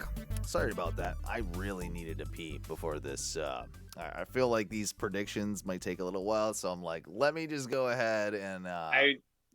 I had to do that, and then I just I forgot what was happening, so I'm pulling up the card. Fair enough. You gotta do your research, my friend. You gotta look it up. I got the card right here as well. I got it myself. Let's do some Elimination Chamber 2022 Blood Money Extravaganza predictions. My title on the line, of course, means that. Well, which I'm coming for. I won a ring on Sunday night, and but the big thing on my list, I could give a fuck about a Super Bowl. Coming for this ONW Wrestling Championship title. I know. I've got Duncan's predictions all here, which I guess means that I'm just gonna have to go last on all of them because I am the champion. I reserve that right. So you're gonna have to compete with a written down list of Duncan's, predictions. I'll piggyback back and forth between Duncan and you. How about that? Is that a good? Sounds good. Good system. Sounds good. I think that's what we'd do if Duncan were here. Yeah. We miss him, so I think we'll do it. All right. Well, we'll start at the bottom instead of sometimes we start at the main event, but no, I think we're gonna start at the bottom tonight. 8 matches announced as of Wikipedia and WWE.com today.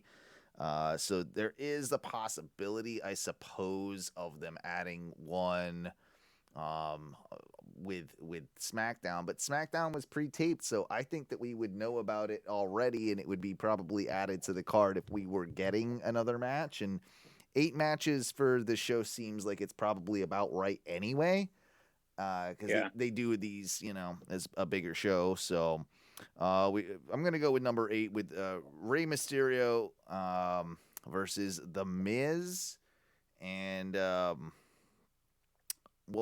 start with it. I'll start with Duncan's pick. Duncan is going The Miz for this one, which is an interesting choice. I can see, both sides on this one.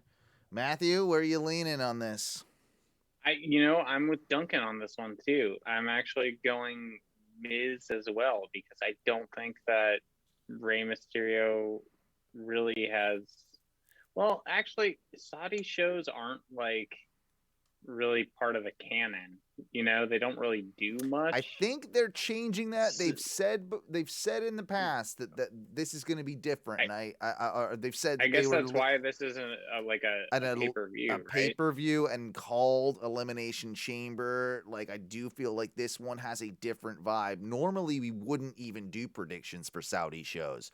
Because it was named Elimination Chamber, I felt like it's more of a traditional pay-per-view. And that's why I think I am leaning towards.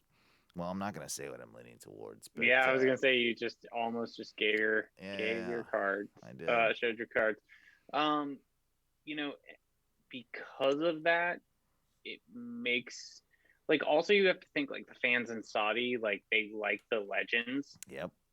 They really do like the legends, but if they are using this as a vehicle to say we're trying to flip the script. We don't care if you like Saudi Arabia or not. We like their money, and we're gonna give you a show you're gonna want to watch, and it's gonna be a part of the storyline. Then I think kind of Miz you gotta have Miz win. Okay, you're going Miz. I'm going the complete opposite mentality. I think you send the people home happy with the luchador, the legend, and I think that the people in Saudi aren't going to be super into...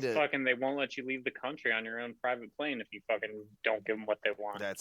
We found that out. But for those reasons and those reasons alone, I am going to go with Rey Mysterio. I think it's a good argument. He's on the cover of the video game as well. So that's the other little thing that I feel like might play into it. And I feel like... Damn it, you're right. I did not think about that. So I'm going to go with Rey for this one. Next up the card, we have Ronda Rousey and Naomi versus Charlotte Flair and Sonya Deville in a tag team match. bit of a weird story with this one. Obviously, it's setting up more stuff with Ronda and Charlotte down the line.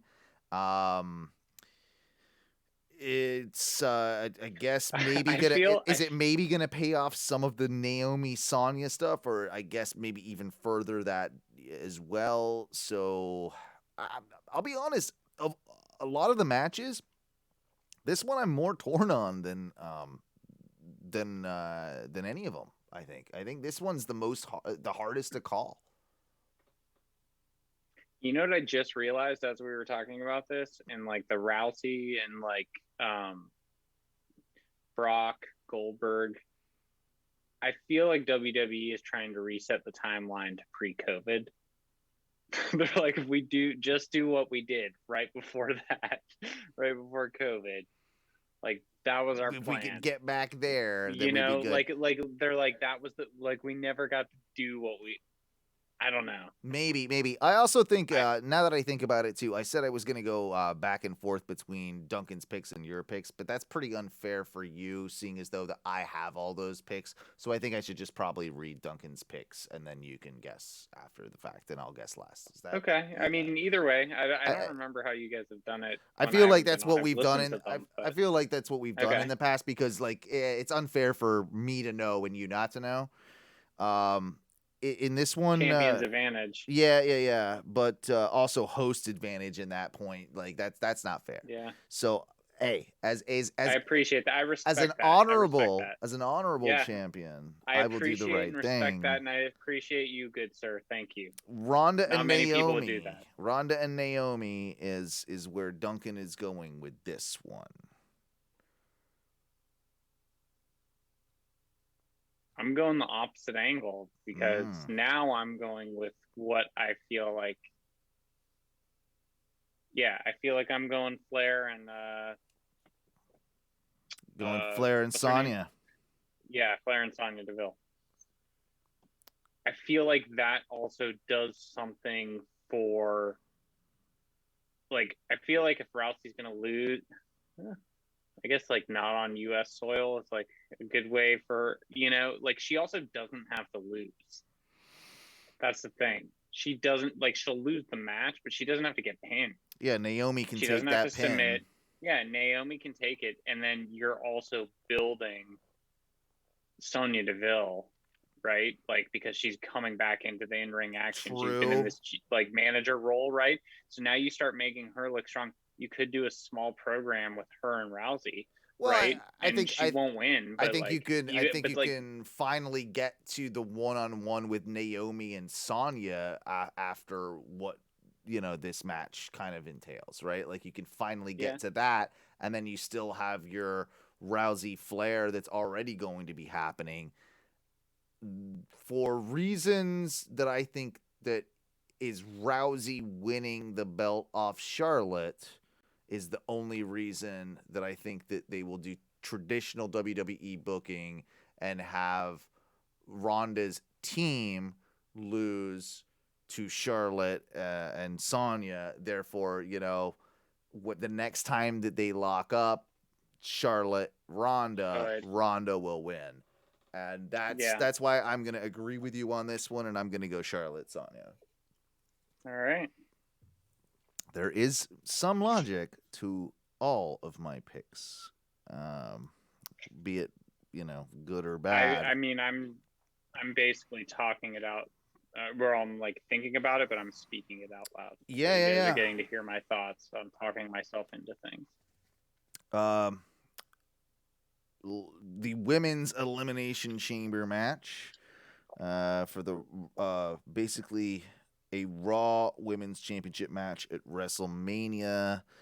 Liv Morgan, Rhea Ripley, Bianca Belair, Doudrop, Nikki Ash, and Alexa Bliss. We talked about this one a little bit earlier in the show, but Duncan has suggested that Rhea Ripley will be the winner of this match. And, you know, it's given the gauntlet and given kind of what they did in that, it's definitely plausible.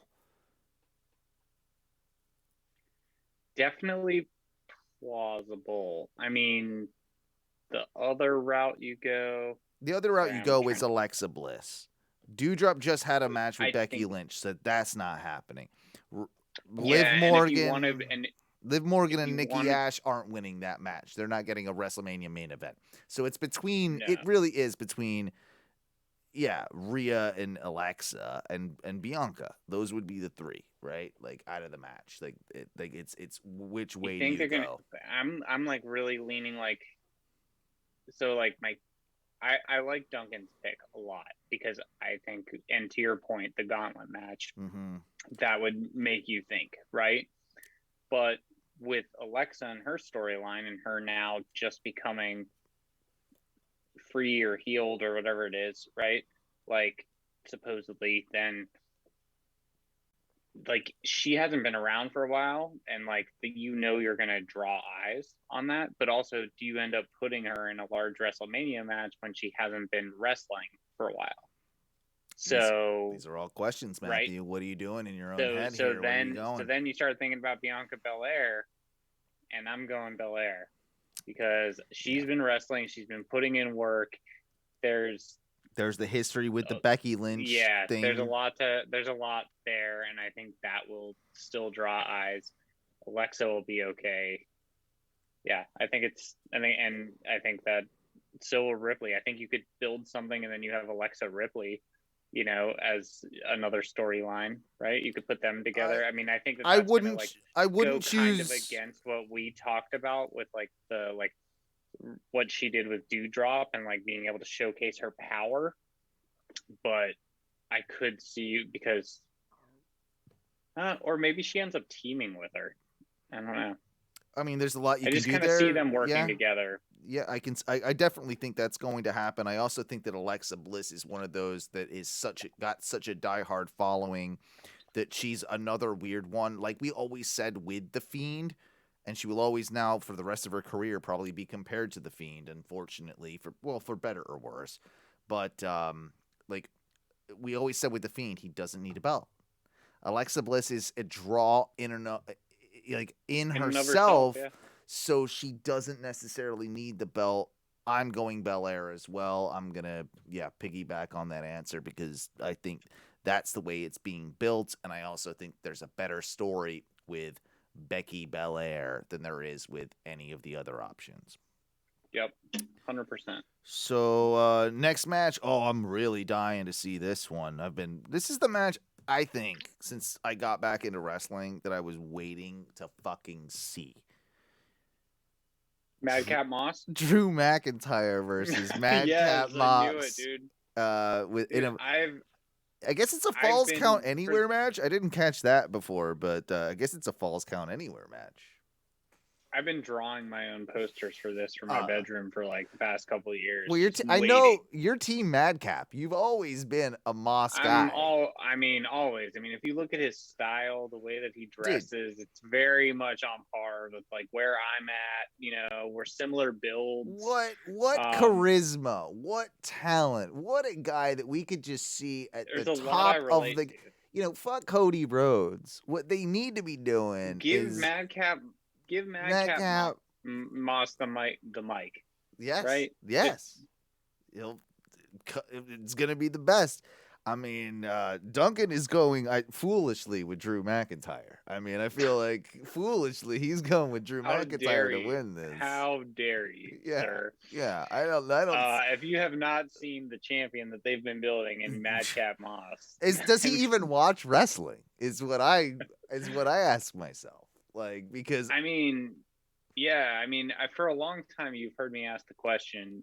I mean, do you guys know who Kenny Omega is? But I think for longer of a time you probably remembered me as the Madcap Moss guy. Always. You guys know who Madcap Moss is, and you guys are like Madcap Matthew. You insisted we call you that for like Mossy Matt. Remember Mossy Matty? You were Matty Moss for a while. You guys came up with that nickname yourself. Mm-hmm. You guys. I just drank it in. Mm-hmm. Yeah, I mean, Falls Count Anywhere what match. A match. I mean, how do you feel? Yeah, or nowhere. Who cares? Exactly. Yeah. Not a match any of Yeah. Anywhere, nowhere, I don't care. Drew is clearly winning this match. Yeah, That's tough. obviously. Drew is clearly winning the match, and hopefully they can get back on the right track with Drew. I still feel bad for him. He needs a high profile non-title program. He also needs like a little bit of a character tweak. He I know does. you can't go full away from Drew, but he's just like boring.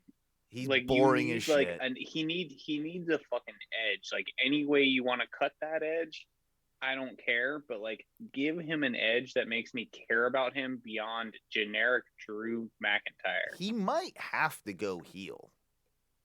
He might have to turn at this point. Like, there's got to be something, or he's got to like put his hair up in a ponytail or something. I don't know. Like he's got to change his look a little bit. Don't do anything with like a Celtic gimmick or anything. No. Like, I don't need any more of that with swords. No, and he kilts. needs like make him like the modern day atom bomb, and I mean, no, like have him be kind of just like. Transition him more into, instead of just he's Scottish, like, no, he's just a badass. Like, get rid of the sword, get rid of the kilt, get rid of the fucking music, make him like a guy that is a badass that is Scottish, instead of just his whole character is I'm from Scotland. Yeah. Like, you have to like have more to a character than that. And none of these like all of these, like even Sheamus has kind of like figured this out. You have to have more than just being from fucking Ireland, right? Like you talk funny, but you got to have something. Like Drew needs that. If they really were smart, they would do probably a little bit of a hooligan mini super group between Drew, Ridge Holland, and Sheamus. You throw the three of them together and you make a mini tiny faction of like English, Scottish, Irish hooligans. Like the way Sheamus is wearing like the suspenders and like the hat, you know what I'm saying? Like you do that and they're like a crew that rolls in and out, like, you know. I think you can make that work. I think you can make that work. But yes, obviously Drew wins that match, and it's probably not the direction they're going to go at all. Next, I will say that you said the atom bomb though, like call him that or something. When you said that, I was like, oh man, his finisher should be called the Critical Mass. Oh yeah, that would be a badass name for a finisher. Also, the Critical Mass, badass name for a tag team, and your finisher could be called the Atom Bomb. Listen up, Creed. Either way, listen up, Creed brothers. That's what you need to be doing. That's what you need to be. Yeah. Doing. Also, did you see? Speaking of tag teams, really quickly, fucking Briscoes and Lucha Bros is happening. Oh yeah, I saw that's happening. That's gonna be dope. That'll be a cool match. They need to do that once, and then they need to see how well it works, and then they need to put that on Dynamite television, because I think I bet you that's what'll happen in 2022 at some point. But yeah, that's just me. For sure. So next match here, Roman Reigns with Paul Heyman versus Goldberg for the Universal Championship. I mean, if there was someone who was going to end fucking Roman Reigns' reign, I would think of no better person than Bill fucking Goldberg. I mean, come on. You couldn't have, I don't think you could have surprised me anymore. Oh, you didn't even ask what Duncan's prediction was. It clearly was. It clearly was Bill Goldberg. Like it says right here. Clearly. No, it's Roman Reigns. Only a fool would say Roman Reigns. Yeah, no. Yeah. It sounds like, and we all hope that this is Goldberg's last match. Like this would be a good way. Isn't that? This would seriously be a great way for Goldberg to retire, to put over a young, guy like with Roman's pedigree.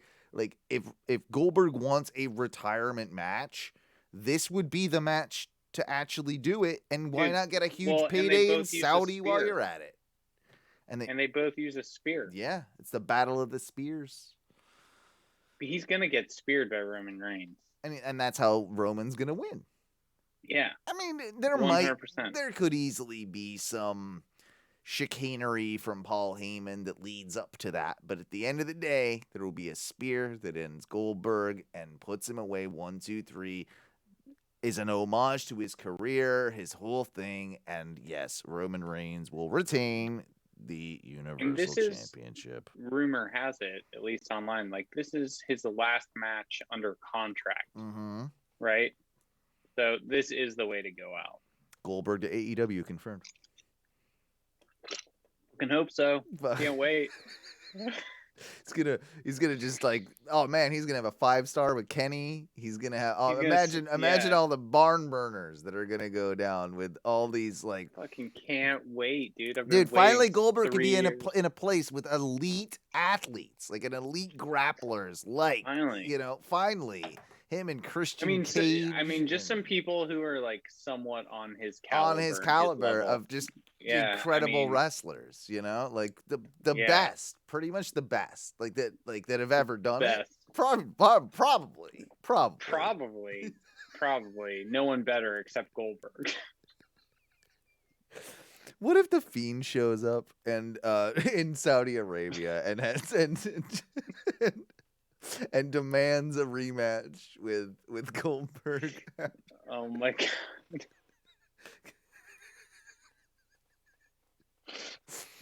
I hope a Saudi prince also isn't going to make Undertaker wrestle. Oh, he's gonna. He's there. He's gonna be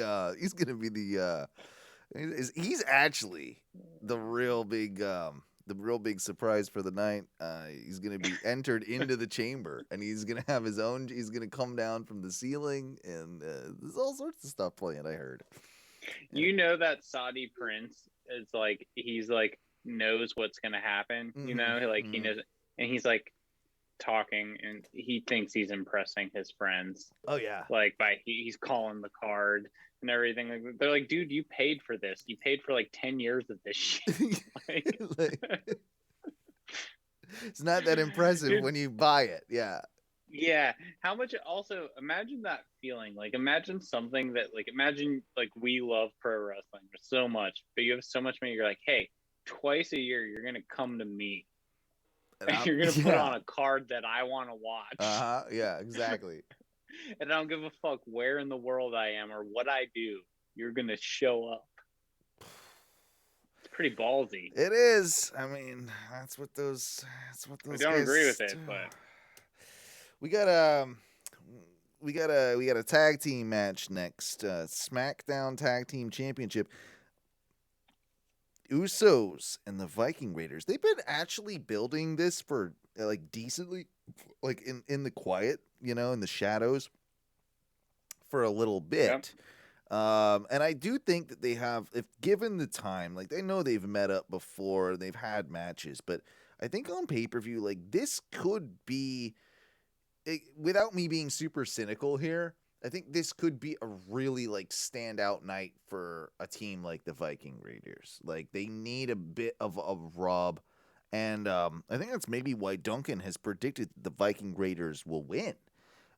They are sort of cartoony in a way as well that I think that Saudi audience likes.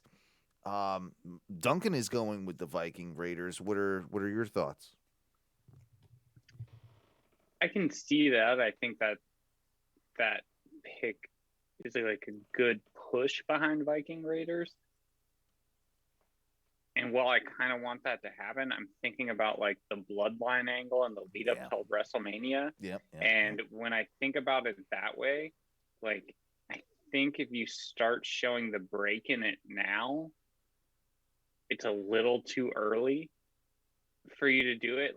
We're still not, I know there's only a month left, but I still don't think that I think at an event like this, you keep the bloodline strong, and then you either do it all at WrestleMania and show that the bloodline, there's chinks inside of it, and and that they couldn't live up to the hype and all this stuff, that sort of thing. God, I think that's kind of the way you go. I'm gonna go Usos. You're gonna go Usos. Retain. Yeah, I was only posing that argument simply because I was trying to throw you off and try to get you to pick the Viking Duncan Raiders. chose fucking Usos. No, he picked the Viking Raiders for real. I wouldn't give you the wrong one. I was just trying to convince you of to try and follow suit. So Yeah. but no, Not gonna happen. I don't see any way in the world the Usos don't go into WrestleMania without those belts. Like that's just makes sense again with the bloodline. I also feel like you've probably got more distance to go with the Street Profits and Usos, and the Profits probably being the ones to take it off them. Yeah. Like, so that's my reasoning for that.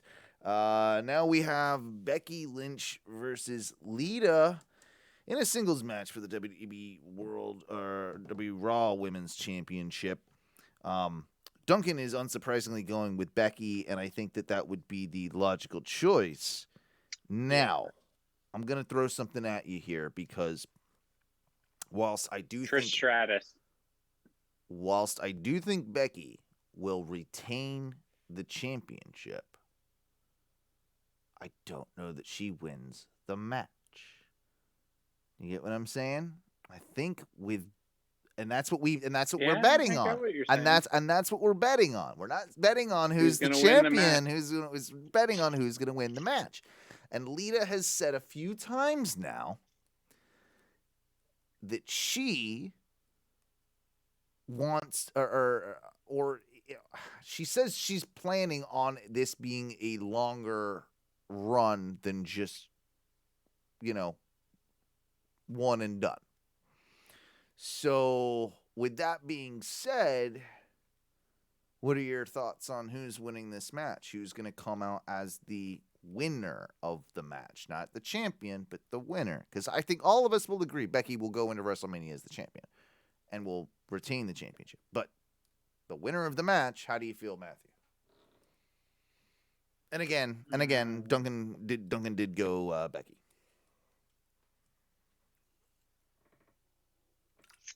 Yeah, you make a very good point. You make an incredibly good point with this, and I had not fully thought of that.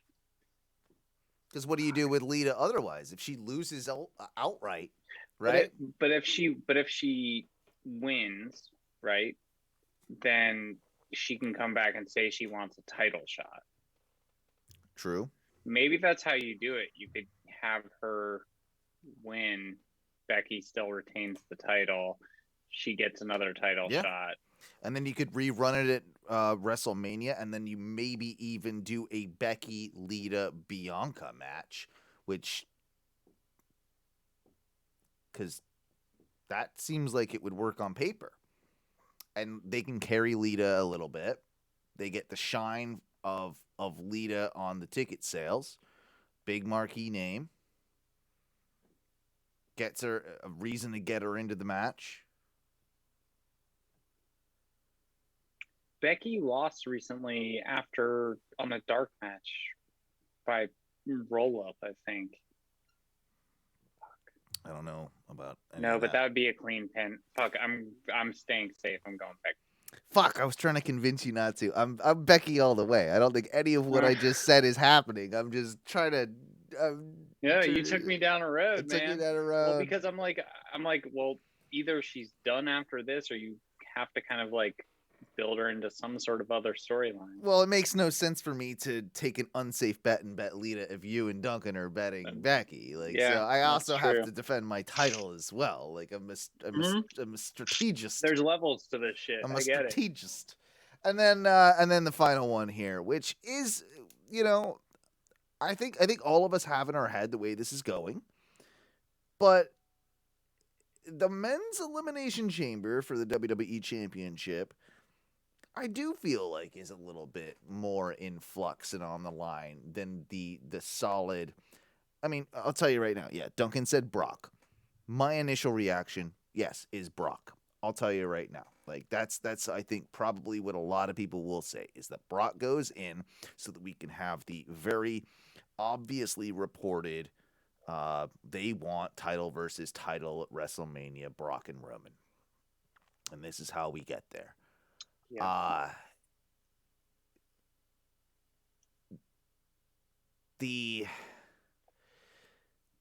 The thought, though, of even a possible, like, they've been doing a lot with Rollins, and I think that you can build the same match with a Rollins Roman thing if you wanted to. And I think that there's one more run left in AJ Styles, and what a perfect way to maybe send him out. And no, it's Brock. I'm just gonna put it down on paper. I'm not even gonna try and bullshit. Brock's winning this gonna be fucking Brock. match. Brock, Yeah, it's I was Brock. gonna say. I'm trying my best. I mean, you could go down those storylines, which all make sense, but like after like the Brock. I mean, Roman thing is always gonna be, we the could Brock go. Roman thing is always going to be lingering. The fact that he beat Brock's like title, like the length of the title run, like all of these things, like you have to pull the trigger now. If not, everyone's going to get tired. And, like they're going to be like, why are we still waiting for this? What if we're all wrong and Bobby retains and Bobby goes into WrestleMania with that title? Who the hell at that point do you do? Like, what do you do with Goldberg? Yeah, Bring him back. Yeah, I guess you I mean, could. you kind of got to. You would either do that. I was thinking maybe you would like do the Drew McIntyre thing, but that seems too soon, and I don't think that that's a draw. Like I feel like that's really. Yeah, I'm kind of bored with that. When you said it, I wouldn't want to watch it. Like that doesn't have like. I'd prefer like an AJ Styles Lashley match. I think you could play up on their TNA history or something like that if you really wanted to, if you're I'm pulling straws here, like to be honest. But then there's the Cody Rhodes Bobby Lashley, like you could do that too, Cody Rhodes AJ Styles. That I would be fucking up for that. I would watch that match. Watch that match. Who wouldn't watch that match? Like that's a good shout. But yeah, with as far as Bobby goes, like even as champion right now, I don't see what the next direction is with him, right? Like there's the last few months have kind of been revolved around Brock, and now it seems like it is gonna be Brock, and I think Roman beats Brock, and then we have Roman 2 Reigns, and then we have, essentially like we don't know who the guy is after that because they don't have one and they don't fucking know either. And that's why they're probably going to throw shit tons of money at Cody Rhodes to make us believe that maybe Cody Rhodes can come in and be the guy that defeats Roman Reigns. This is all we come full circle. It's all going to come full circle. Our votes are, of course, locked in. Our predictions are locked in for Elimination Chamber. And the only difference that me and you have, Matthew, is the Rey Mysterio Miz. Otherwise, we're exactly the same. Was the thing that Duncan was off on, or one of us was off on. Well, yeah. What was the second match? Ronda Naomi and Charlotte Sonya. And then Duncan predicted differently with the Viking Raiders as well. So Duncan, if there's some surprises, Duncan took some chances. But I'll tell you right now. I'll tell you right now, unless the Miz wins, you're fucked. You're fucked. You're both fucked. And so all of my money is on goddamn Rey Mysterio, who I don't even really like. So that's kind of how hopefully. Well, you tried to fool me too. So I may have taken the long road, but my logic got me out of it eventually. Damn it. We'll see it. I might have Rey Mysterio might solidify my fate, and probably Rey Mysterio is gonna fuck me once again. I'm going to say next WrestleMania, it's going to be Dominic versus like a half and half monster of Brock and Roman pushed together. Oh, God. Dominic's going to beat them, and he's going to become the champion of all champions, above champions. I got a couple quick little questions before we get out of here. Oh, first off, we do need to talk about the reported stuff with Charlotte at the SmackDown taping earlier this week. We never really mentioned that. So it was what exactly went down from your opinion, from what you've heard, and I'll tell you what I've heard. The Charlotte Rousey thing. Yeah, the Charlotte So, Rousey stuff. have you watched the like fan footage No, I haven't. of it? I haven't. Okay, so the fan footage of it, I mean, it's bad. I mean, Ronda Rousey goes to slam Charlotte's head down, and she like doesn't like fully pull it off to make it any sort of like realistic in any sort of realistic way, right? Right. And because she has like two fucking moods, which are like really happy and then like I'm a bitch. And You're talking about she, like, Rousey, right? yeah, Yeah. Rousey. And so she grabs Charlotte to like slam her down. And I don't know if we can all blame Ronda because I think that that's the easy thing to do. Mm-hmm. But Maybe Charlotte, like the way she came down, it was slow and it was like delayed and then like didn't like sell it. Like it didn't look like it looked like she pulled her head down like slowly. So I don't know if it was like her doing like something to Ronda. it's like more of it was a no sell or more of a No, potato. It just looks really awkward. Okay. Like it looks really awkward, which makes you kind of question like, was it Charlotte? Was it Ronda? Or did they both like did Ronda make it weird and then Charlotte didn't know how to react? I don't know. It's really tough to say, but the general thought of the internet wrestling it jabronis is that Charlotte is being unprofessional again, and that's like a lot of the talk. I think that's just the easy go-to go to. Because part of me wants to be like, yeah, she's a bit, but I'm also like, okay, she's doing her character so well that we think everything she fucking does, you know, to a part, right? I mean, we also think the same thing about Cody. Exactly. I was gonna be like, I was trying to think of lyrics to Cody's song with Charlotte Flair. Going into business all for yourself. Yep. Ric Flair's on the Twitter machine again. Whoa, woo. Woo. Oh man. I don't know. It'll remain to be seen. I do think that she is she's in a unique spot, Charlotte, because she's kind of done everything at this point as well.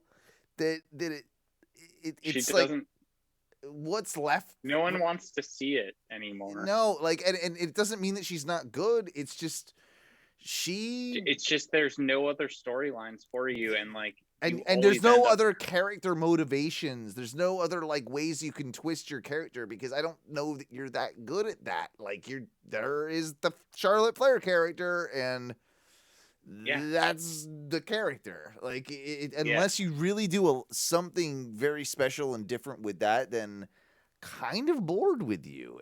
And we all wanted Rousey and Becky before we wanted Rousey and Charlotte.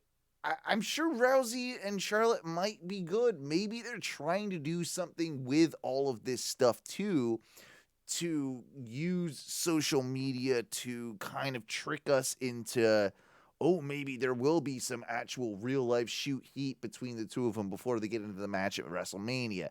That's in my heart of hearts. That's where I think this is. Like, I think this is kind of like a bit of a work that isn't, it's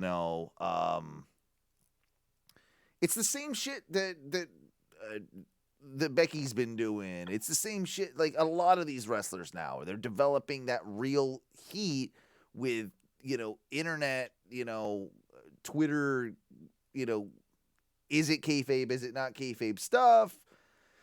And with this one, I feel like we're probably just watching a, WWE trying to manipulate its audience into, hey, this is a bigger deal than it is, even though because they know that we're kind of bored of Charlotte Flair. We're being quite honest. Think about how confusing this all is going to get when the metaverse comes widely accepted. It's the CodyVerse, bro. We're living the CodyVerse, not the metaverse. We live in the CodyVerse. Yeah. You're right. It's right. It's right. I got 2 more quick questions before we get out of here. So, in a shoot fight, who would win? Colt Cabana, CM Punk. Colt Cabana. I feel like Colt Cabana would win too. I feel like I feel like he's got some anger in there too. And he's got Yeah. I think he's got like the size advantage, I want to say as well. Like I want to say he's definitely broader and like built bigger. He's got some big ass shoulders. Colt Cabana does. He does. I feel like he does. like I'm going Colt. I'm going. Me I too. think that like clobber. Yeah, and he's gonna go to clobbering time, or I think that that's the thing too. Like we've seen CM Punk with his like MMA thing. Yeah, and that was impressive. Like, no one's seen the animal that is Colt Cabana in a real fight. I bet Colt Cabana fucking wins that. He's crazy enough to fucking win that. I feel like he would too. Like that was a thought that crossed my mind. And the last question was something that has been like kind of going around for years, but bears repeating. If not Vince, who would you have book the WWE at the moment?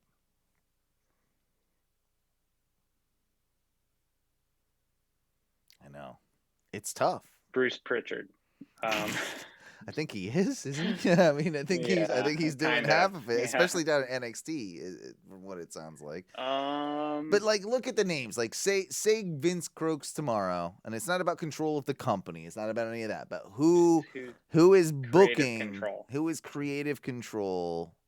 Who would you like to be creative control that they have under their wing? Maybe that not is even under their like wing. That is. Oh, I was gonna say if it's like someone under their wing that could be feasible, although it doesn't seem at this. I mean, I would say Triple H because we saw what he did with NXT Black and Gold. Yeah, there was a guy that was mentioned in a lot of these threads that I think was very instrumental in that. I think it was Ryan something. He was like Triple H's right-hand guy. I'd never heard the name before. I'd have to find the thread. I should have written it down. But a lot of people were saying like, no, that guy, because he was responsible for like the golden age of NXT, and I guess he did some stuff on SmackDown. My apologies to that, individual for not knowing his name, but he's a guy I believe that still works in WWE that was like really like I think like kind of an unknown, and I'll have to find this for next week, but yes, an unsung hero, especially of that NXT era. And I thought that like, oh wow, that someone like that would be cool. Paul Heyman is a name, of course, that is thrown around. Yeah, I big feel one. And then heavy consideration to Paul Heyman. Heavy consideration to Paul Heyman. Yeah, I will say that.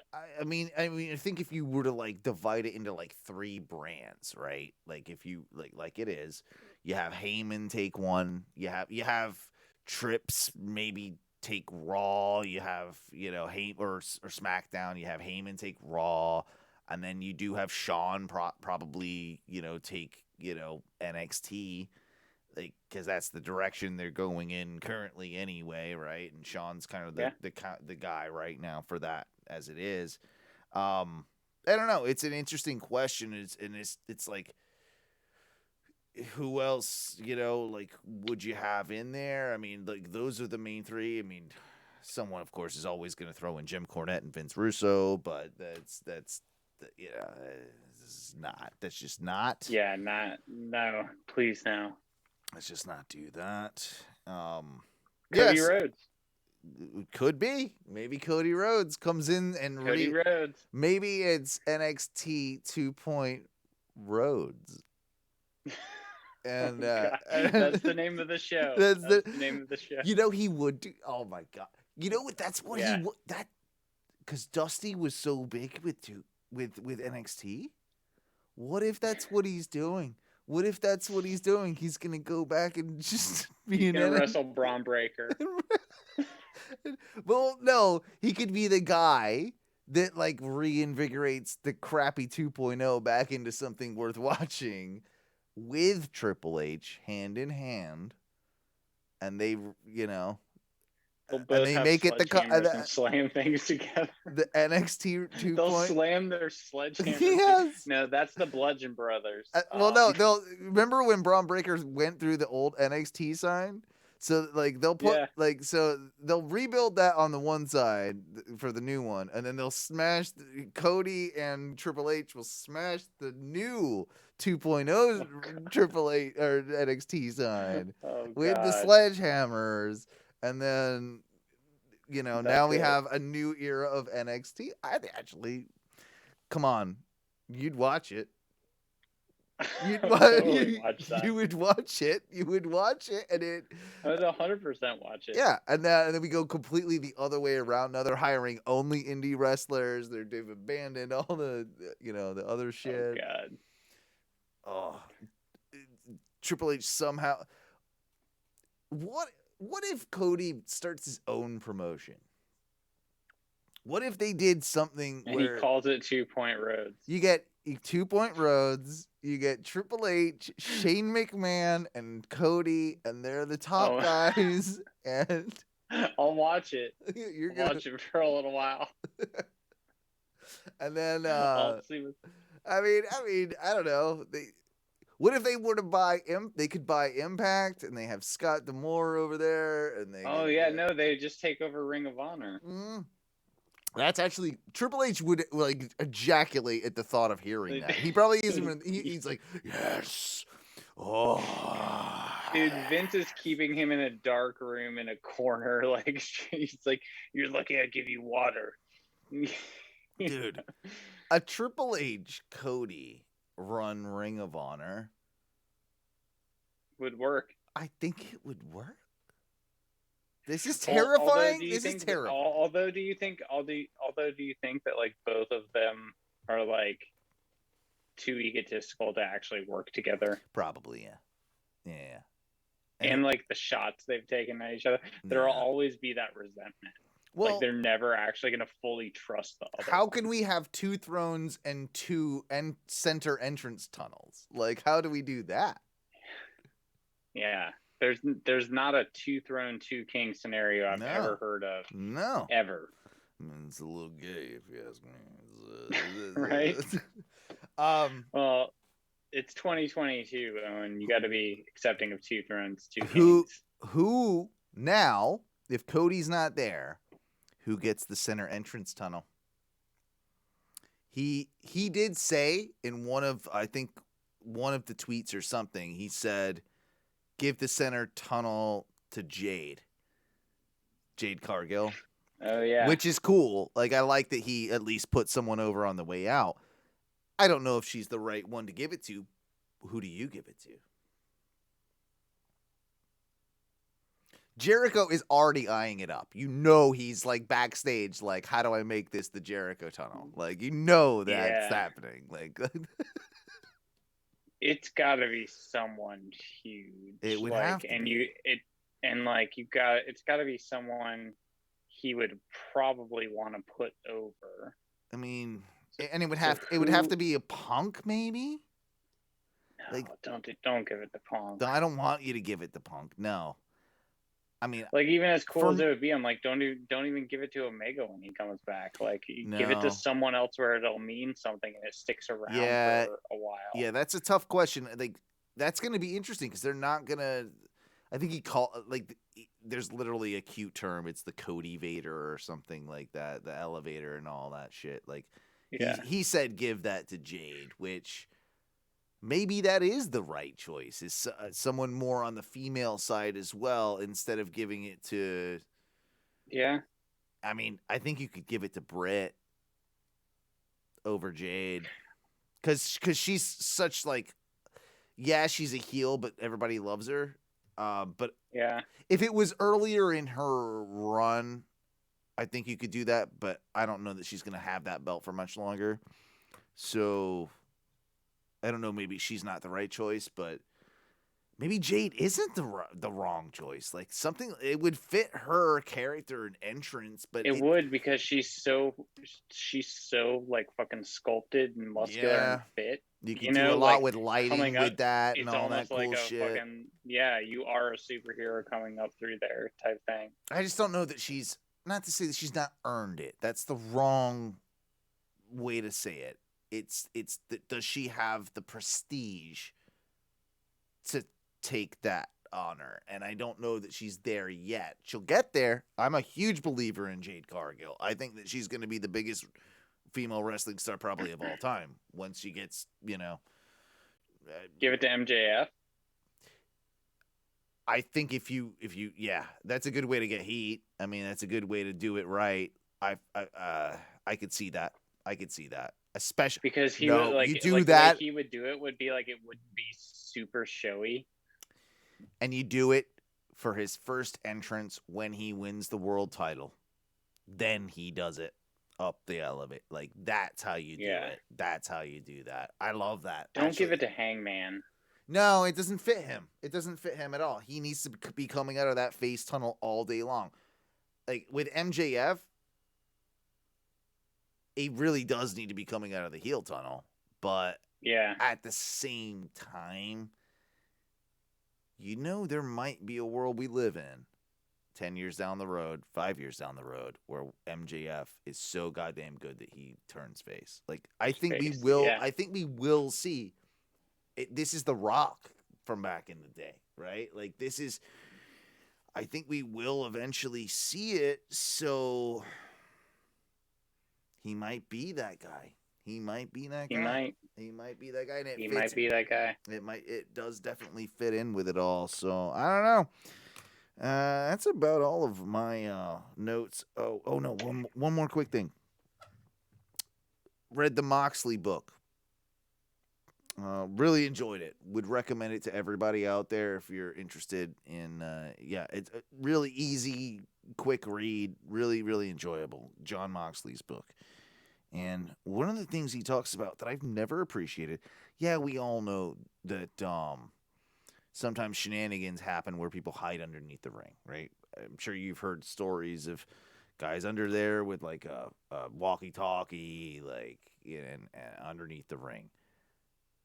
I didn't realize that literally at every live WWE television taping, there's always a guy underneath the ring. And John Moxley names him in his book.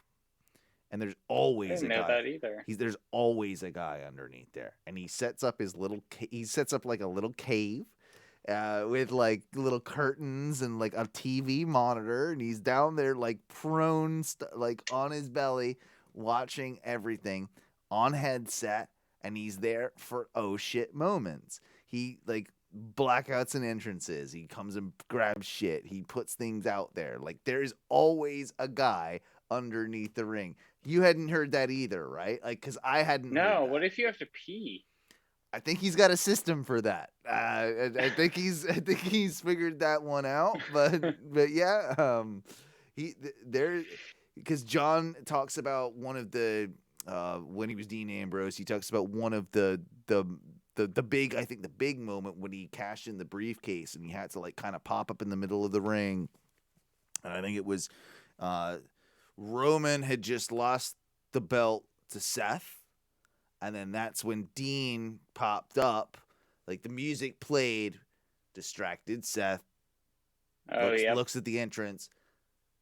Dean's underneath the ring, slides in, blah, blah, blah. So Dean was down there, or John was down there for a good amount of time underneath the ring, and he got used to hanging out with this dude. And like, he's like, yeah, there's like a whole like party going down there. Like, there's like, he's got his own like little clubhouse, and you just hang out. And he talks about like, dude's like watching the pay-per-view on like an iPad. Well, they got like a TV monitor set up down there, and like, you want some chips? I just found it fascinating because I love those inside details, right? That inside baseball stuff from. I'll always think about some dude being under the ring now. Exactly, and he's like, John in the book describes it as being like the loudest but most serene place ever. And this guy's job as well is like, I think he's obviously part of the ring crew. He helps build the ring and all that, but he like he's got materials and he's got stuff down there. Like if he sees like he's down there to like oh shit, a board is cracking a little bit. Like he will reinforce as the show is going on. He will reinforce the ring. He will like do things to like I keep it. love this dude. Yeah, I know. Like he sounds like an unsung hero. Like what a guy that I would love to fucking talk to one day. But like an ultimate like stagehand like type guy, and yeah, like just know, especially I don't know if that's with AEW as well. I don't know. I don't think it's with every company. We all know who's under the reign. It's Danhausen. Oh yeah, well that's true. It's always very nice, very evil. evil, indeed. But dude, yeah, that was my last little bit, and again, like I'm putting over John Moxley's book. He's, I got emotional at times reading it, and I was truly sad when I ended it, and that's I can relate to the dude. I really hope that his like his next run, whatever it is, goes without failure. And I don't think that you've seen him without gold, you know, like or won't see him without gold for much longer. Like that dude's gonna end up as a tag team champion. He's gonna end up as a TNT champion. I don't think he's gonna win the world champion yet, but he's going to get something soon, in my opinion, and I think it will shake things up nicely because we need more Mox. And I've said it since I think he won it the first time. Mox will be the first 2-time AEW champion, and he goddamn deserves it, especially after carrying that company through the pandemic without fans. So, yeah. Yeah. That's how I feel about that. You got anything you want to throw in there, Matthew? No, I think we've covered a lot of ground here tonight. God damn, did we? Duncan, we missed you, but good show, good brother. God damn, we covered a lot of ground. That was a pretty long show and a pretty exhausting one, but you know, still fun as goddamn fuck. I always love doing show shows 150 with you. too. Show 150. We might as well do a long one, right? Like that's. Yeah, we're you know getting up there in age, and I tell you what, I do enjoy podcasting about wrestling with both you and Duncan, and it's always a lot of fun. We'll see if I come out the other side of this as your ONW predictions champion. I expect I will because you know just that damn good, but we'll see. And, you know, a Saudi Prince, they gave you predictions. I get it. Well, you know. I'm not going to say I did or didn't get clued in, but yeah, me and some other cons got definitely some private information. So, anyway, we all live in the Cody universe, the CodyVerse. We thank you for joining us for another edition of the ONW Wrestling Podcast. Again, episode 150. Check us out. Facebook.com/groups/ONW Wrestling. Got it. That was show I was on. ONWWrestling.com. ONWmedia.com. Patreon.com/ONRS. If you ever want to leave us a voicemail, do so at 407-906-6466. And Matthew, what do we do when we get out of here?